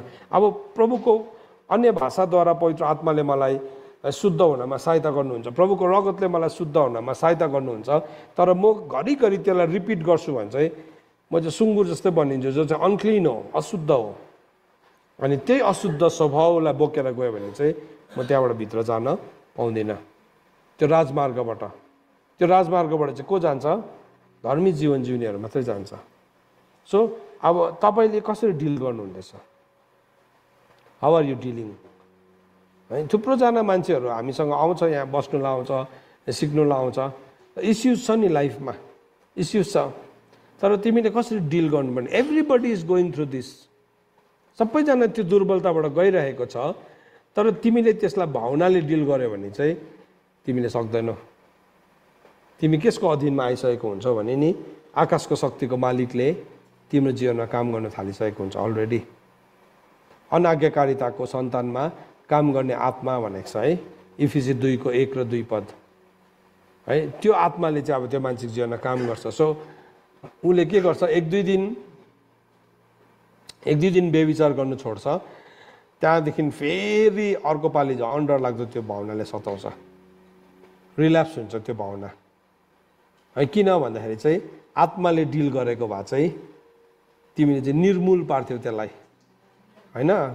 त्यसरी भनेको छ नि रोमी 8:13ले, यदि तिमीले आत्माद्वारा शरीरको कुरालाई निर्मूल पार्छौ भने तिमीहरू बाँच्छौ। तर अब निर्मूल नपारेको कारणले गर्दाखेरि के गर्दैछ? भावनाद्वारा मात्रै उसले कन्ट्रोल गरेको। तपाईँ बेविचारको भावनासँग सताइँदैछ भने चाहिँ है, तपाईँको अगाडि त्यो भावनालाई ट्रिगर गर्ने केही कुरा छैन भने चाहिँ सबै सताइँदैन है। केही जे कुराले पनि ट्रिगर गर्छ, इमेजले, पोर्नोग्राफीले, साउन्डले, म्युजिकले, पर्फ्युमले, ड्रेसअपले है, बडी ल्याङ्ग्वेजले, थुप्रो कुराले त्यसलाई ट्रिगर गर्नु सक्छ। सो अन्टिल एन्ड अनलेस त्यो तपाईँको अगाडि छैन, यु विल बी सेफ। तर अब संसार त्यस्तो हुन्छ हुँदैन, पट्टी बाँधेर त हिँड्दैन नि त हामी त होइन, आँखा खुलाइराखेर हिँड्छौँ नि त। तर त्यो हिँड्दै गर्दाखेरि चाहिँ अब के भयो? तपाईँ कुनै दिन एउटा सानो कुरासँग एउटा मुभीको पोस्टर लगाइरहेको हुन्छ सिनेमाको है, त्यसलाई देखेर नै ट्रिगर भइहाल्छ उसले। ट्रिगर भयो, त्यो हेरेपछि त्यहाँदेखि उसलाई के हुन्छ? उसलाई फोनमा गएर पोर्नोग्राफीको अर्को लेभल हेर्नु मनपर्छ। So many people are struggling with this. मैले भनेको बुझ्दै हुनुहुन्छ तपाईँहरूले? हजुर, कतिजनाले बुझ्दै हुनुहुन्छ? हेर्नुहोस्, यसलाई चाहिँ बुझ्नुपर्छ। हामीले हाम्रो पुस्तालाई पनि बुझाउनुपर्छ यो कुरा, हाम्रो छोराछोरीलाई पनि बुझाउनुपर्छ। सो तपाईँ आमा बाउ हो भने नि सिकाउनुपर्छ यसरी। यो स्ट्रगल छ, सबैकोमा हुन्छ। यो स्ट्रगल हुनु चाहिँ कुनै ठुलो कुरा चाहिँ होइन वास्तवमा, तर तिमीले यसलाई कुन चाहिँ एभिन्यूबाट डिल गर्छौ, शरीरको हिसाबले, भावनाको हिसाबले गऱ्यो भने तिमी जित्दैन। तर अब यो बेविचारसँग मात्रै होइन है, रिससँग हेर्नुहोस् है, किनभने बाइबलमा चाहिँ नि एउटै क्याटेगोरीमा आएको छ, रिस र बेविचार। रिसलाई हत्या भनेको छ, हत्याराहरू पनि नरकुण्डै जान्छ भनेको छ, बेविचारीहरू पनि नरकुण्डै जान्छ भनेको छ। यसो सबै पापहरू है, अब एउटा चाहिँ एउटा मृत्युमा पुर्याउने पाप छ, एउटा मृत्युमा नपुर्याउने पाप छ। तर अब यो मेजर सिन्सहरू जुन छ नि, अब बेविचार, रिस, हत्या, चोरी, यो सबै कुरा चाहिँ त्योसँग चाहिँ एउटा आत्मा जोडेको छ, स्पिरिट जोडेको छ। सो त्यो स्पिरिटले चाहिँ कसरी तपाईँको लाइफमा डोरवे पायो भन्दाखेरि चाहिँ थ्रु फिलोसफी, तत्त्वज्ञानद्वारा पायो। अनि तत्त्वज्ञानले चाहिँ के भन्छ तपाईँको भावनामा? It's all right, it is all right. आजको जेनेरेसनलाई नि गुगलले भन्यो भने नि यस्तो पत्याउँछ। अहिले यही मेसेज चाहिँ नि अहिलेको पुस्तालाई गुगलले भन्यो भने पत्याइहाल्छ, र यो मेसेज गुगलले होइन हौ छ्या त्यो केही पनि होइन भन्यो भने फेरि त्यो छिटो पत्याउँछ। किन भन्नुहोस् त? परमेश्वरको वचनलाई भन्दा बेसी त्यसलाई पत्याउने भयो। सो हामीले चाहिँ नि परमेश्वरको छोराछोरी भएको कारणले गर्दाखेरि चाहिँ हामीले यो वचनलाई यसरी बुझ्नुपर्ने हुन्छ। आज हामीले भावनाबाट होइन तर आत्मा र सत्यताबाट डिल गर्नुपर्छ कुनै पनि कुरा। जस्तो अब सेकेन्ड इक्जाम्पल तपाईँलाई देखाउँछु, कमजोरी। अब कमजोरी छ हाम्रो लाइफमा, हजुर कमजोरी हुन्छ नि, एउटा चाहिँ दुर्बलता छ, अर्को कमजोरी। अब कमजोरी चाहिँ के हो भन्दाखेरि चाहिँ अब त्यो कमजोरीसँग हाम्रो शारीरिक कमजोरी हुन्छ विचारमा थुप्रो यस्तो कुराहरूमा स्वतन्त्र भएपछि पनि त्यो मान्छे के हुन्छ भने नि त्यो कमजोरीलाई उसले मन पराइरहेको हुन्छ। कमजोरीलाई जस्तो कि उदाहरणको लागि हामीलाई बिचारा भनिदिएको, कतिजनालाई पुरा मनपर्छ नि बिचारा भनिदिएको, बिचारा तिमीलाई त यहाँ दुखिरहेको छ है, उसले यहाँ पनि दुख्दैछ भने अर्को पनि देखाउनु थालिहाल्छ। त्यहाँदेखि उसले सबै यस्तो कमजोरीलाई यस्तो मन पराउँछ, किन चाहिँ भाइ? प्रभुको अनुग्रहले त हामीलाई सधैँ नै बलियो बनाउँछ भनेर लेखेको छ।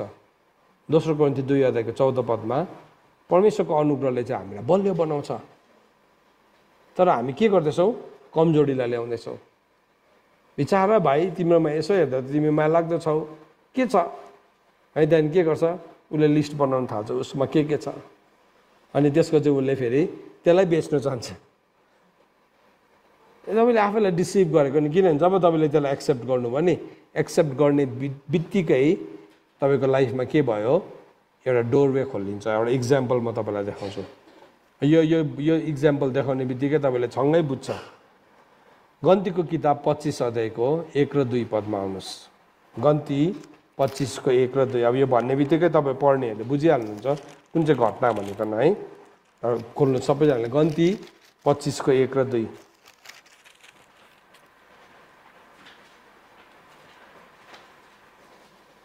गन्ती 25 को 1 र 2 यसो भनेर लेखेको छ, इजरायलीहरू सित्तिममा हुँदा मानिसहरूले मोआबका छोरीहरूसँग व्यभिचार गर्न लागे। तिनीहरूले यी मानिसहरूलाई तिनका देवताहरूका बलिदानमा निम्तो दिए र यी मानिसहरूले खाएर तिनको देवताहरूलाई दण्डवत गरे। सो यहाँ के भएको थियो भन्दाखेरि नि, इजरायलीहरू युद्ध गर्दै गर्दै गर्दै गर्दै गर्दै गर्दै गर्दै सित्तिममा आइपुगेको थियो। युद्ध गऱ्यो भने के हुन्छ? फ्रेस हुन्छ है, हो? युद्ध गरेर तपाईँलाई पुरा युद्ध गरेर को फ्रेस हुनुभएको छ? हजुर, म आई डोन्ट थिङ्क कोही भएको छ जस्तो चाहिँ लागेको छैन मलाई। कतिजना त गरेन भने पनि फ्रेस हुँदैन। युद्ध नगरी ओछ्यानमा लडेर त्यतिकै हुन्छ ऊ त। तर युद्ध गरेर चाहिँ मान्छे त्यस्तो फ्रेस हुँदैन। युद्ध गरेर चाहिँ के हुन्छ? गल्छ नि। अनि गलेको बेलामा चाहिँ नि के हो? अब यो गलेको बेलामा चाहिँ सित्तिममा आइपुगेको थियो। सो के गर्यो भन्दाखेरि चाहिँ सित्तिममा इजरायलीहरूले चाहिँ के गरे भन्दाखेरि चाहिँ उनीहरूले व्यभिचार गर्न थाल्यो। किनभने उनीहरू थाकिरहेको बेलामा चाहिँ मोआबको छोरीहरू आए। तपाईँहरू त कस्तो गल्नु भएछ है, तपाईँहरूलाई रिफ्रेस जुस लिएर आयो होला है, के लिएर आयो त्यति बेलाको अब है, उनीहरूलाई फ्रेस बनाउने कुराहरू लिएर आयो। समथिङ केही अफर गऱ्यो नि त उनीहरूलाई। यसो गर्दाखेरि माया, उसले पनि माया गरे जस्तो लाग्यो। गलिरहेको बेलामा है, थाकिरहेको बेलामा आइहाल्यो, मोआबीहरू आइहाल्यो। अनि के गर्यो? बिचारा भनिदिने आयो। अन्त एउटा बिचारा भनिदिने पाएपछि चाहिँ कतिजना चाहिँ के हुन्छ? हो, त्यो भावनाको तरङ्गमा बग्न थाल्छ। यसले त मलाई बिचारा भन्यो। अनि इजरायलीहरूले के गर्यो? सित्तिम भनेको चाहिँ काँडा हो। त्यो दिन नि उनीहरूको जीवनमा यस्तो काँडा गाडियो, जिन्दगीभरिको लागि गाडियो काँडा है। तपाईँहरूले काम गर्दै गर्दाखेरि बाँसको या काठको एउटा त्यो सिङ्का पस्छ नि भित्र, अनुभव गर्नुभएको छ? कतिजनाले अनुभव गर्नुभएको छ काँडा गाडेको? हजुर, यस्तो गाडिन्छ नि भित्र है, यस्तो गाडिन्छ, यस्तो सानो हुन्छ देख्दाखेरि, तर त्यसलाई निकाल्नु पनि सक्दैन। कोही कोही बेला त त्यो काँडा त कडा हुन्छ, तिनै यति साह्रो काँडा। त्यस्तै कडा भयो इजरायलीहरूको लाइफमा पनि, त्यस्तै कडा भयो। किन भन्नुहोस् त? यिनीहरू कमजोर भएको थियो, थाकेर सबै बलहरू ड्रेन आउट भएको थियो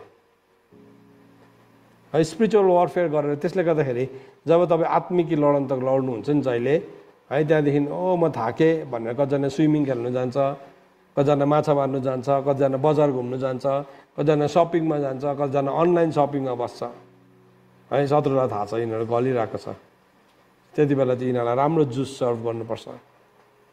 तर त्यो चाहिँ नि मिश्रित हो। फेरि अघि हामीले हेऱ्यौँ कष्ट कसको अरे? हजुर, अनावश्यक चोट कसलाई लाग्दो रहेछ? जसले चाहिँ मसला मिसाएको मध्यलाई पिउँछ। मसला मिसाएको लिएर आयो, मजाले शरबत लिएर आयो, दामी ककटेल मकटेल कुन चाहिँ टेल सबै ल्याएर फक्स टेल सबै लिएर आयो, सबै मिसाएर सुपर टेल बनाएर लिएर आयो है। त्यहाँदेखि चाहिँ के भयो, शिर हुनुपर्ने थियो, उनीहरू पुच्छर भयो त्यो दिनदेखि चाहिँ। परमेश्वरले तिमीहरूले मेरो आज्ञा मान्यो भने चाहिँ शिर हुन्छ भनेको थियो, मानेन भने चाहिँ तल पुच्छर हुन्छ भनेको थियो नि। पुच्छर बनाइन्छ हाम्रो लाइफलाई। सुन्नुहोस् है, वचनको सत्यतालाई हामीले बुझ्नुपर्छ। आउँछ नि जीवनमा कमजोरी, सो कमजोरीलाई चाहिँ अब प्रभुले त हामीलाई स्वतन्त्र गर्नुभएको छ। सो यो नक्सामा हेर्नुहोस्, यहाँ भन्दैछ, यसरी भन्दैछ गलातीको किताब 5:13 है। यहाँ भन्दैछ भाइ हो तिमीहरू त स्वतन्त्रताको निम्ति बोलाइएको छौ है। मेरो बुलाहट एउटा यहाँ पनि रहेछ है, हाम्रो बुलाहट के रहेछ, स्वतन्त्रता है। मेरो बुलाहट के हो भनेर कतिजनालाई क्वेसन भइरहेको छ। आज फेरि एन्सर स्वतन्त्रता हो तपाईँको बुलाहट। भन्नुहोस् त छेउको साथीले, मेरो बुलाहट स्वतन्त्रता हो। आमेन। सो बाइबलले भन्दछ स्वतन्त्रताको लागि तिमीलाई के गरेको, बोलाएको। अनि यहाँ भन्दैछ केवल त्यस स्वतन्त्रतालाई पापमय स्वभावको निम्ति प्रयोग नगर। त्यो स्वतन्त्रतालाई चाहिँ हामीले पापमय स्वभावमा हामीले युज गर्नु हुँदैन। सो जब मान्छेको जीवनमा नि त्यो अब डे टु डे बेसिसमा हामी गल्छौँ नि, काम गर्दै गर्दा, प्रार्थना गर्दै गर्दाखेरि थुप्रोपल्ट हामी गल्छौँ। तर त्यो गल्दै गर्दाखेरि चाहिँ हामीले याद राख्नुपर्छ, म चाहिँ त्यति बेला सिक्किमको ठाउँमा आइपुगेको हुन्छु। अनि शत्रुले चाहिँ लिएर आउँछ यस्तो दामी ककटेल, मकटेल, फक्सटेल, अघि मैले भने सबै टेल पुच्छर जति सबै लिएर आउँछ त्यसले। किन तपाईँलाई पुच्छर नै बनाउने त्यसको उद्देश्य हो। त्यति बेला चाहिँ हामीले बुझेनौँ भने चाहिँ के गर्छौँ भने नि त्यो अफरलाई हामी मजाले लिन्छौँ। यस मजाको बनाएको छ, दामी है, क्या फ्रेस भयो, फ्रेस भएको थिएन है। त्यो दिनदेखि चाहिँ नि उनीहरू डिमोनिक अल्टरसँग जोडेको थियो। डिमोनिक अल्टरसँग चाहिँ मान्छे त्यति बेला जोडेको हुन्छ। प्रार्थना गर्ने आमा हो, प्रार्थना गर्ने छोरा हो, एकदम प्रभुलाई प्रेम गर्ने आराधक हो त्यो ठाउँमा, हो त्यो ठाउँमा। सो जब हामी गल्छौँ नि, जब हामी गल्छौँ, वचनले के भनेको छ, हे सबै मेहनत गर्ने र बोझले दबिएकाहरू हौ म थाहा, म तिमीहरूलाई के दिन्छु, विश्राम दिन्छु। इजरायलीहरू विश्राम लिनु कहाँ गयो हजुर, मोआबी स्त्रीहरूकोमा गयो। तर हामीलाई चाहिँ प्रभुले कहाँ बोलाउनु भएको छ, उहाँकोमा बोलाउनु भएको छ। गाडिन्छौँ नि। सो तपाईँ ड्राई लाइफ जिउँदै हुनुहुन्छ। कतिपल्ट के भयो, तपाईँले अभियानमा सेवकाई गर्नुहोस् त, सेवकाई गर्दा गर्दा तपाईँले राम्रो बोल्नुभयो, तपाईँले राम्रो काम गर्नुभयो, तपाईँको राम्रो एउटा के भन्नु, तपाईँको लाइफको गिफ्टहरू अपरेट हुँदैछ नि, मान्छेले तपाईँलाई 10 ठाउँ बोलाउँछ। अनि तपाईँ बुझेन भने चाहिँ के गर्छ, तपाईँ पनि नाच्दै नाच्दै जान्छ, त्यहाँ नाच्दै जान्छ। ओ म त सबैले मलाई मन परायो भनेकन कति बेला सिक्किममा खुट्टा टेकी पठाउँछ थाहै हुँदैन। आज म तपाईँलाई भन्न चाहन्छु, कसैको लागि सिक्किम नबनिदिनुहोस् अनि तपाईँ सिक्किममा नजानुहोस् पनि। हामी बनिनु पनि हुँदैन, हामी जानु पनि हुँदैन। सो हामी जहिले पनि we have to be filled. हामी चाहिँ परमेश्वरको वचनले भरिरहनुपर्छ। त्यसले गर्दाखेरि नि तपाईँको माइन्डलाई चाहिँ तपाईँले खाली नै नराख्नुहोस्, भरिरहनुहोस् है। तपाईँलाई केही प्रार्थनै गर्नु आएन, वचन नै उच्चारण गरिरहनुहोस्। वचन नै, त्यो मानिस धन्यको हो जो दुष्टको युक्तिमा चल्दैन, पापीको मार्गमा खडा हुँदैन, गिल्ला गर्नेको बैठकमा बस्दैन। वचन बोल्नु भने अघि रित्तो भएको थियो नि, भरियो तपाईँको भाँडा अलिकति। तिमी दाखमध्यले नमात्यौ तर पवित्र आत्माले भर्यौ, फेरि भरियो तपाईँलाई प्रार्थनै गर्नु आएको छैन। तर तपाईँलाई कण्ठ भएको वचन थाहा छ नि, भनेको गर्नुहोस् त्यो वचनलाई। अन्टिल एन्ड अनलेस तपाईँ पोखिनु थाल्दैन हो, त्यो चाहिँ भर्ने तरिका हो, त्यो चाहिँ भर्ने तरिका हो। सो कतिजनाले चाहिँ के गर्छ, त्यस्तो हुँदाखेरि चाहिँ उसले हो त्यो गर्दैन, अनि ऊ बिस्तारै ड्राई हुँदै गरेको हुन्छ, उसको भाँडा सुक्खा हुँदै गरेको हुन्छ है। सो के भयो, अब तपाईँको सुक्खा भाँडाबाट केही पनि खनिँदैन, शत्रुले खनाइदिन्छ, उल्टा त्यसको जुस खनाइदिइराख्छ, त्यसले खनाइदिइराख्छ। सो आज तपाईँले याद राख्नुहोस्, कतिजनाले भन्छ नि, ओ म प्रार्थना गर्न सकेको छैन। ओके, केही छैन, तपाईँ ड्राइनेसबाट जान्दैछ, केही छैन। वचन उच्चारण गरे कतिवटा थाहा छ तपाईँलाई, कतिवटा थाहा छ। तपाईँले उच्चारण गरेको भरे तपाईँले 1 घन्टा 2 घन्टा प्रार्थना गरेको तपाईँलाई थाहा पनि हुँदैन। तर तपाईँले नि दिमागले प्रार्थना गरेको हुन्छ नि, भातको लागि प्रार्थना गरेको मात्रै हुन्छ। भोजनमा आशिष दिनुहोस्, बनाउने हातमा आशिष दिनुहोस्, चुला चौकामा आशिष दिनुहोस्, खर्च भएको भण्डारमा आशिष दिनुहोस् है, त्यहाँदेखि गरिब दुखीलाई आशिष दिनुहोस् है। त्यहाँबाट बेसी गऱ्यो भने भात सेलिन्छ फेरि, हुन्छ त प्रभु। एकजना मान्छेलाई चाहिँ आमिन भन्नु नआएर हुन्छ त प्रभु फेरि भेटौँ भने।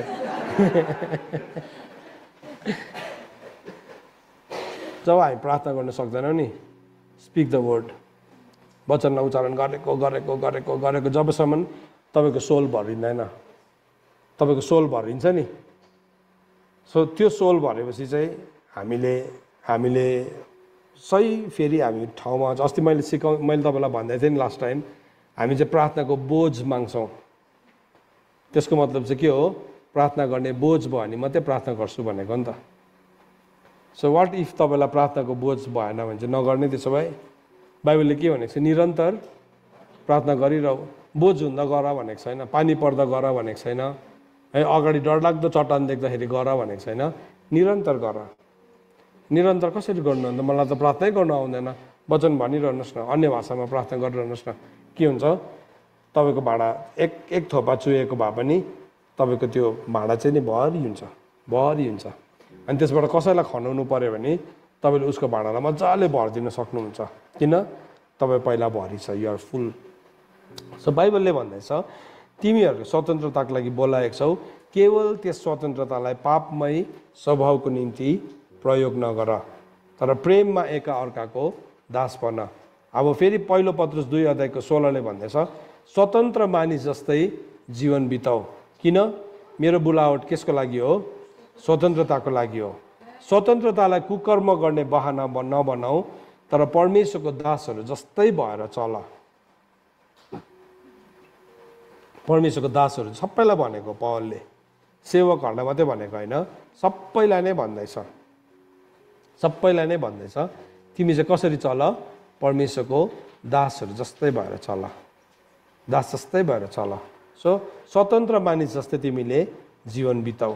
सो जब हामी स्वतन्त्र मानिस जस्तै जीवन बिताउँछौँ, हामी कमजोरी, हाम्रो जीवनमा कुनै कमजोरी छ भने त्यो कमजोरीको फाइदा इजरायलीहरूलाई के गर्यो? उनीहरूले भने नि हो, आज त हामीले यिनीहरूको हातको खानु जायज छ नि, हामी लडाइँमा थाकेका छौँ नि, आज त इतना त बनता है भन्नु थाल्यो नि उनीहरूले। यति त पाउँछ नि, यति त पाउँछ, टु मच पनि गर्नु हुँदैन है। र त्यसले गर्दाखेरि यति त पाउँछ। तर त्यही दिन चाहिँ इजरायलीहरू, त्यो दिनदेखि चाहिँ उनीहरूले उनीहरू एउटा प्योर बाल प्योरको अल्टरसँग जोड्यो, त्यसको वेदीसँग जोड्यो, शैतानिक वेदीसँग जोड्यो। अनि त्योसँग जोडेको चाहिँ त्यो चाहिँ अहिलेसम्म सताइराख्छ, अहिलेसम्म पनि है। ऐतिहासिक गल्ती भन्छ यस्तोहरूलाई चाहिँ, ऐतिहासिक गल्ती। र त्यसले गर्दाखेरि चाहिँ नि हामीलाई शत्रुले चाहिँ थाहा पाउँछ कति बेला चाहिँ यसलाई चाहिँ यो चिज यसले मेरोबाट लान्छ। तब एकदमै लडाइँमा हाई भइरहेको बेलामा त्यो जुस लिएर हान्दा तपाईँले त त्यसलाई काटिदिनुहुन्छ नि, गलेर तरवार पनि उठाउनु नसक्दाखेरि चाहिँ जुस ल्याएर अफर गऱ्यो भने चाहिँ यु प्रिफर द्याट। सो शत्रुलाई पनि थाहा छ कुन चाहिँ टाइममा तपाईँलाई के अफर गर्नु भनेकन। सो कमजोरी, अब केले डिल गर्दैछ त्यो मान्छेले कमजोरीलाई? भावनाले, भावनाले उसले डिल गर्दैछ, भावनाले। या त उसले के गर्दैछ, कतिजना मान्छे के गर्छ त्यस्तो भयो भने एकदम घुम्नु, ब्रेक लिन्छ है, मलाई एकदम ब्रेक चाहिएको छ भनिकन ऊ यस्तो ठाउँहरूमा जान्छ जुन चाहिँ ठाउँ चाहिँ उसको लागि सेफ हुँदैन, सेफ हुँदैन। त्यति बेला तपाईँ सङ्गतिको ठाउँमा रहनुपर्छ, त्यति बेला तपाईँ कभरिङको ठाउँमा रहनुपर्छ है। सो तपाईँ लडाइँ लडेर जित्नु आँटेको थियो। म थुप्रोजना मान्छेहरूलाई चिन्छु अझै पनि है, जोहरू चाहिँ नि यो टाइमहरूमा उनीहरूले त्यही गल्ती गरिरहेको छ। They are repeating the same mistake जो चाहिँ इजरायलीहरूले गरिरहेको छ, यहाँ गरिरहेको थियो। सो आज हामी सिक्दैछौँ नि यो कुरालाई। यो सिक्दै गर्दाखेरि हामीले भावनाले डिल नगरौँ, हामीले आत्माद्वारा। अब त्यही केसमा चाहिँ नि कमजोरीलाई कसरी डिल गर्दो रहेछ?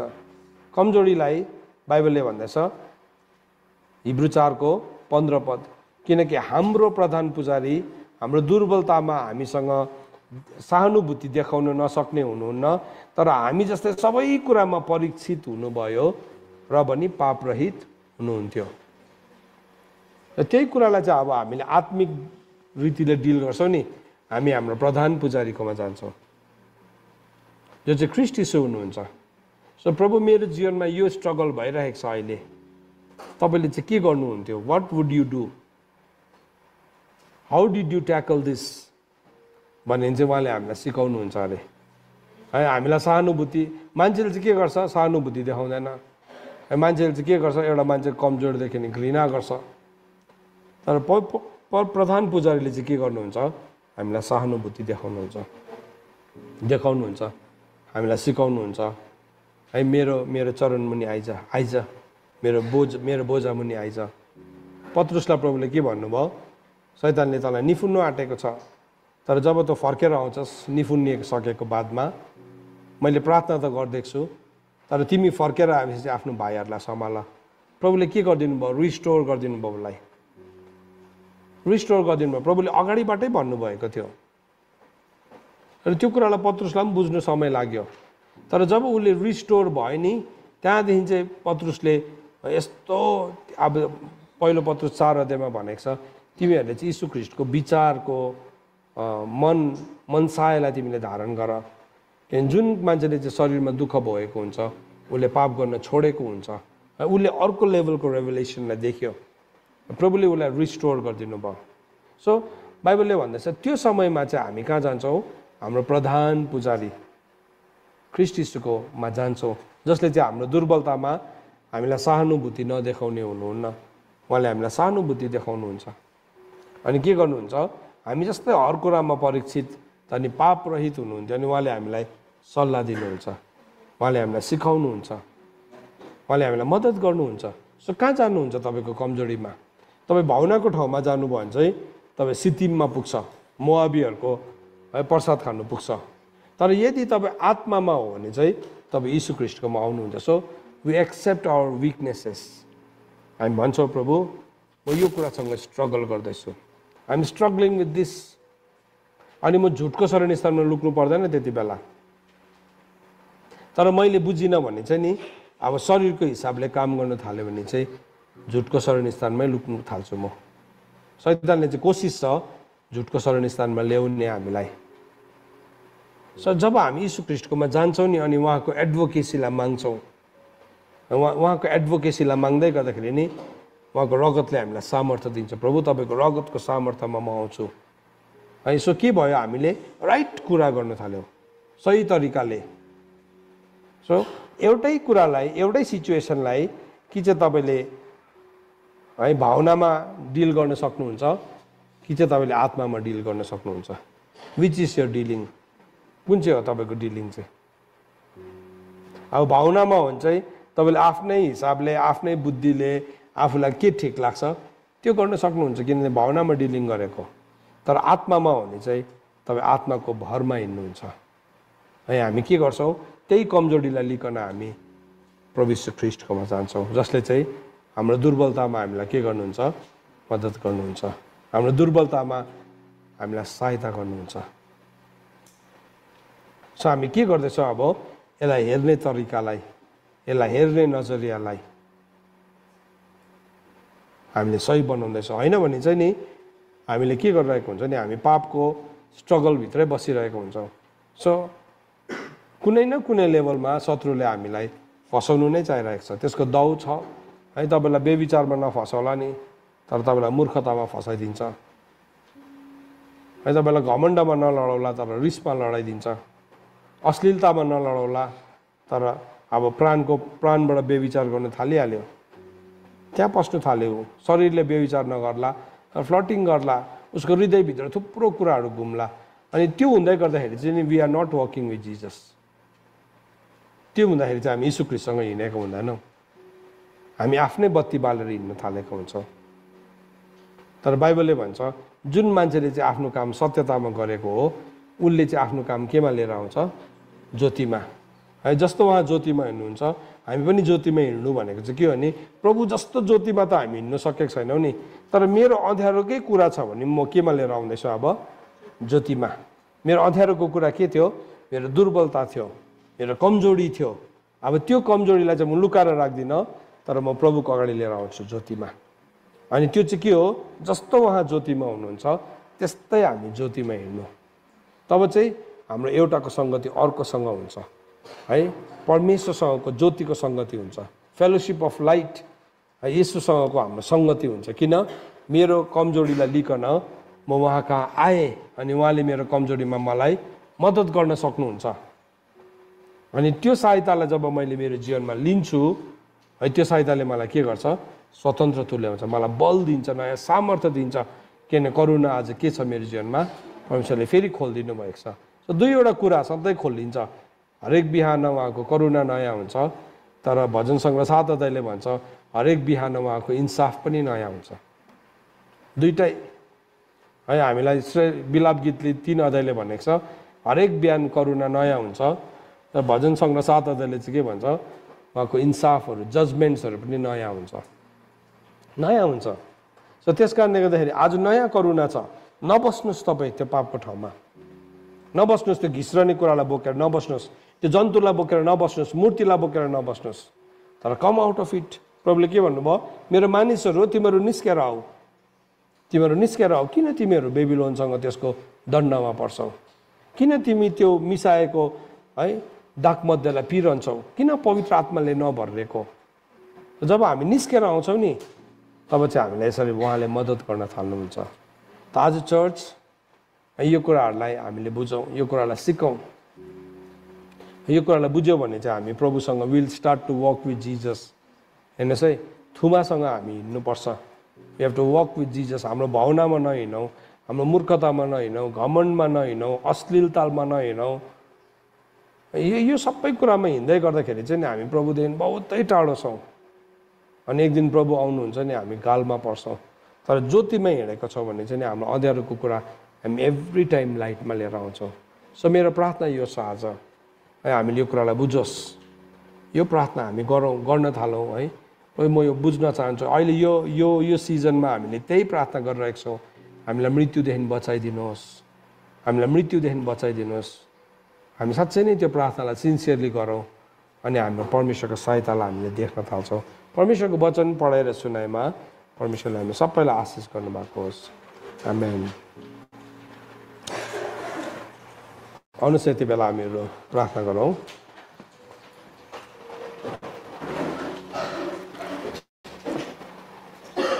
प्रभु हामी तपाईँलाई धन्यवाद दिन्छौँ तपाईँको वचनको सत्यताको लागि। प्रभु आज हामी कुन कुरामा बाँचिरहेका छौँ? तपाईँको वचनले भन्छ आत्माको भरमा हिँड र तिमीहरूले कुनै पनि किसिमले शरीरको अभिलाषालाई पुरा गर्नु पर्दैन भन्नुभएको छ। तर यदि प्रभु हामी खोक्रो छलमा, तत्त्वज्ञानमा अनि प्रभु खोक्रो छलमा परिकन प्रभु हामीलाई शैतानले फसाउने कोसिस गरिरहेको छ, जो ख्रिस्ट अनुसारको होइन, मानिसको परम्परा बनिएको अनि संसारको आधारभूत कुराहरूमा नै हामी हिँडिरहन्छौँ भने त प्रभु हामी एक दिन लज्जित हुन्छौँ। प्रभु हाम्रो जीवनमा जब हामी लडन्तमा हामी गलेका हुन्छौँ, हामी तपाईँ कहाँ जानु सिक्दैनौँ।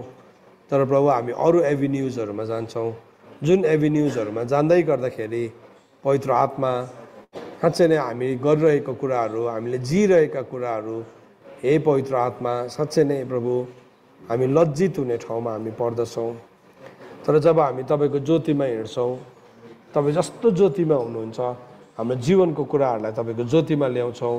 प्रभु हाम्रो कमजोरी, प्रभु हाम्रो दुर्बलता, हाम्रो अज्ञानताहरू प्रभु साँच्चै नै तपाईँले हामीलाई मद्दत गर्नु सक्नुहुन्छ, तपाईँले हामीलाई सहायता गर्नुहुन्छ। आजको बिहान करुणा त्यसैको लागि नयाँ भएको थियो, आजको बिहान इन्साफ पनि त्यसैको लागि नयाँ भएको छ कि मैले तपाईँको करुणालाई लिएँ कि लिएन भनिकन। प्रभु आज हामीले जुन वचनहरू सिकेका छौँ, अब साँच्चै नै हाम्रो जीवनको त्यही पापको ठाउँमा प्रभु हाम्रो कुराहरूलाई अँध्यारोमा राखेर बस्ने होइन, तर प्रभु साँच्चै नै हाम्रो कुराहरू चाहिँ हामी ज्योतिमा ल्याउन चाहन्छौँ। हाम्रो दुर्बलता, हाम्रो कमजोरी, हाम्रो अज्ञानता, यो सबै कुरामाथि विजय हुनलाई पवित्र आत्मा तपाईँले हामीलाई जुन साँच्चै नै सहायता गर्ने प्रतिज्ञा गर्नुभएको छ, प्रभु तपाईँ प्याराक्लेटोस हुनुहुन्छ, हामीलाई सहायता गर्नुहुन्छ, हामीलाई शक्ति दिनुहुन्छ, हामीलाई सल्लाह दिनुहुन्छ, सामर्थ्य दिनुहुन्छ, बुद्धि दिनुहुन्छ, समझ दिनुहुन्छ, ओ परमेश्वरको भय दिनुहुन्छ अनि ज्ञान दिनुहुन्छ। प्रभु आज त्यो आत्मामा हामी अपरेट गर्न सकौँ, शान्तिको बन्धनमा हामी परिश्रम गर्न सकौँ। प्रभु आज साँच्चै नै यो नगर्दाखेरि थुप्रोपल्ट हामीले साँच्चै नै बनिँदै गरेको कुराहरूलाई हामी भत्ताबुङ्गै बनाइदिन्छौँ प्रभु। हामी साँच्चै नै त्यो बुलावटमा हामी जिउँदैनौँ, तर प्रभु त्यसलाई हामी भत्काउनेपट्टि गइरहेको हुन्छौँ। अनि त्यसले धेरै प्रभु साँच्चै नै बाधा, त्यसले धेरै नै तपाईँको कुराहरूमा डिले ल्याइरहेको हुन्छ। प्रिय पवित्र आत्मा, यो कुराहरूलाई हामी बुझ्न सकौँ, हामी नम्र बनिन सकौँ प्रभु। साँच्चै नै आज तपाईँको हातमा हामी हाम्रो कुराहरूलाई सुम्पिन्छौँ। आज सिकेको वचनले म एक एकजनाको जीवनमा तपाईँको रगतलाई माग्दछु प्रभु। तपाईँको रगतले हाम्रो पक्षमा बोल्छ। धन्यवाद हाम्रो पक्षमा बोल्ने, मेरो दुर्बलतामा मलाई मद्दत गर्ने रगतको लागि धन्यवाद। तपाईँले मलाई दिनुभएको अन्य भाषाको लागि, जसले चाहिँ मेरो कमजोरीमा मलाई सहायता गर्छ। हामीलाई तपाईँले मद्दत गर्नुहोस् प्रभु। हामी तपाईँको सत्यताहरूलाई प्रभु हामी साँच्चै नै पक्र्न सकौँ, त्यही अनुसार जिउन सकौँ। धन्यवाद। आज सिकेको वचनलाई फेरि पनि म एकपल्ट प्रभु तपाईँको रगतलाई माग्दछु र यहाँ भएको कुनै एउटा कुरा पनि नहराएको होस्। धन्यवाद। यो समयलाई हामी तपाईँको हातमा राख्दै माग्दछौँ आशिष पुत्र प्रभु यीशु ख्रीष्टको जिउँदो अनि पवित्र नामले, आमेन। सबैजनालाई जय मसीह। प्रभुले तपाईँहरू सबैलाई आशिष गर्नुभएको होस् र फेरि पनि हामी समयअनुसार तपाईँसँग भेट्नेछौँ। जय मसीह।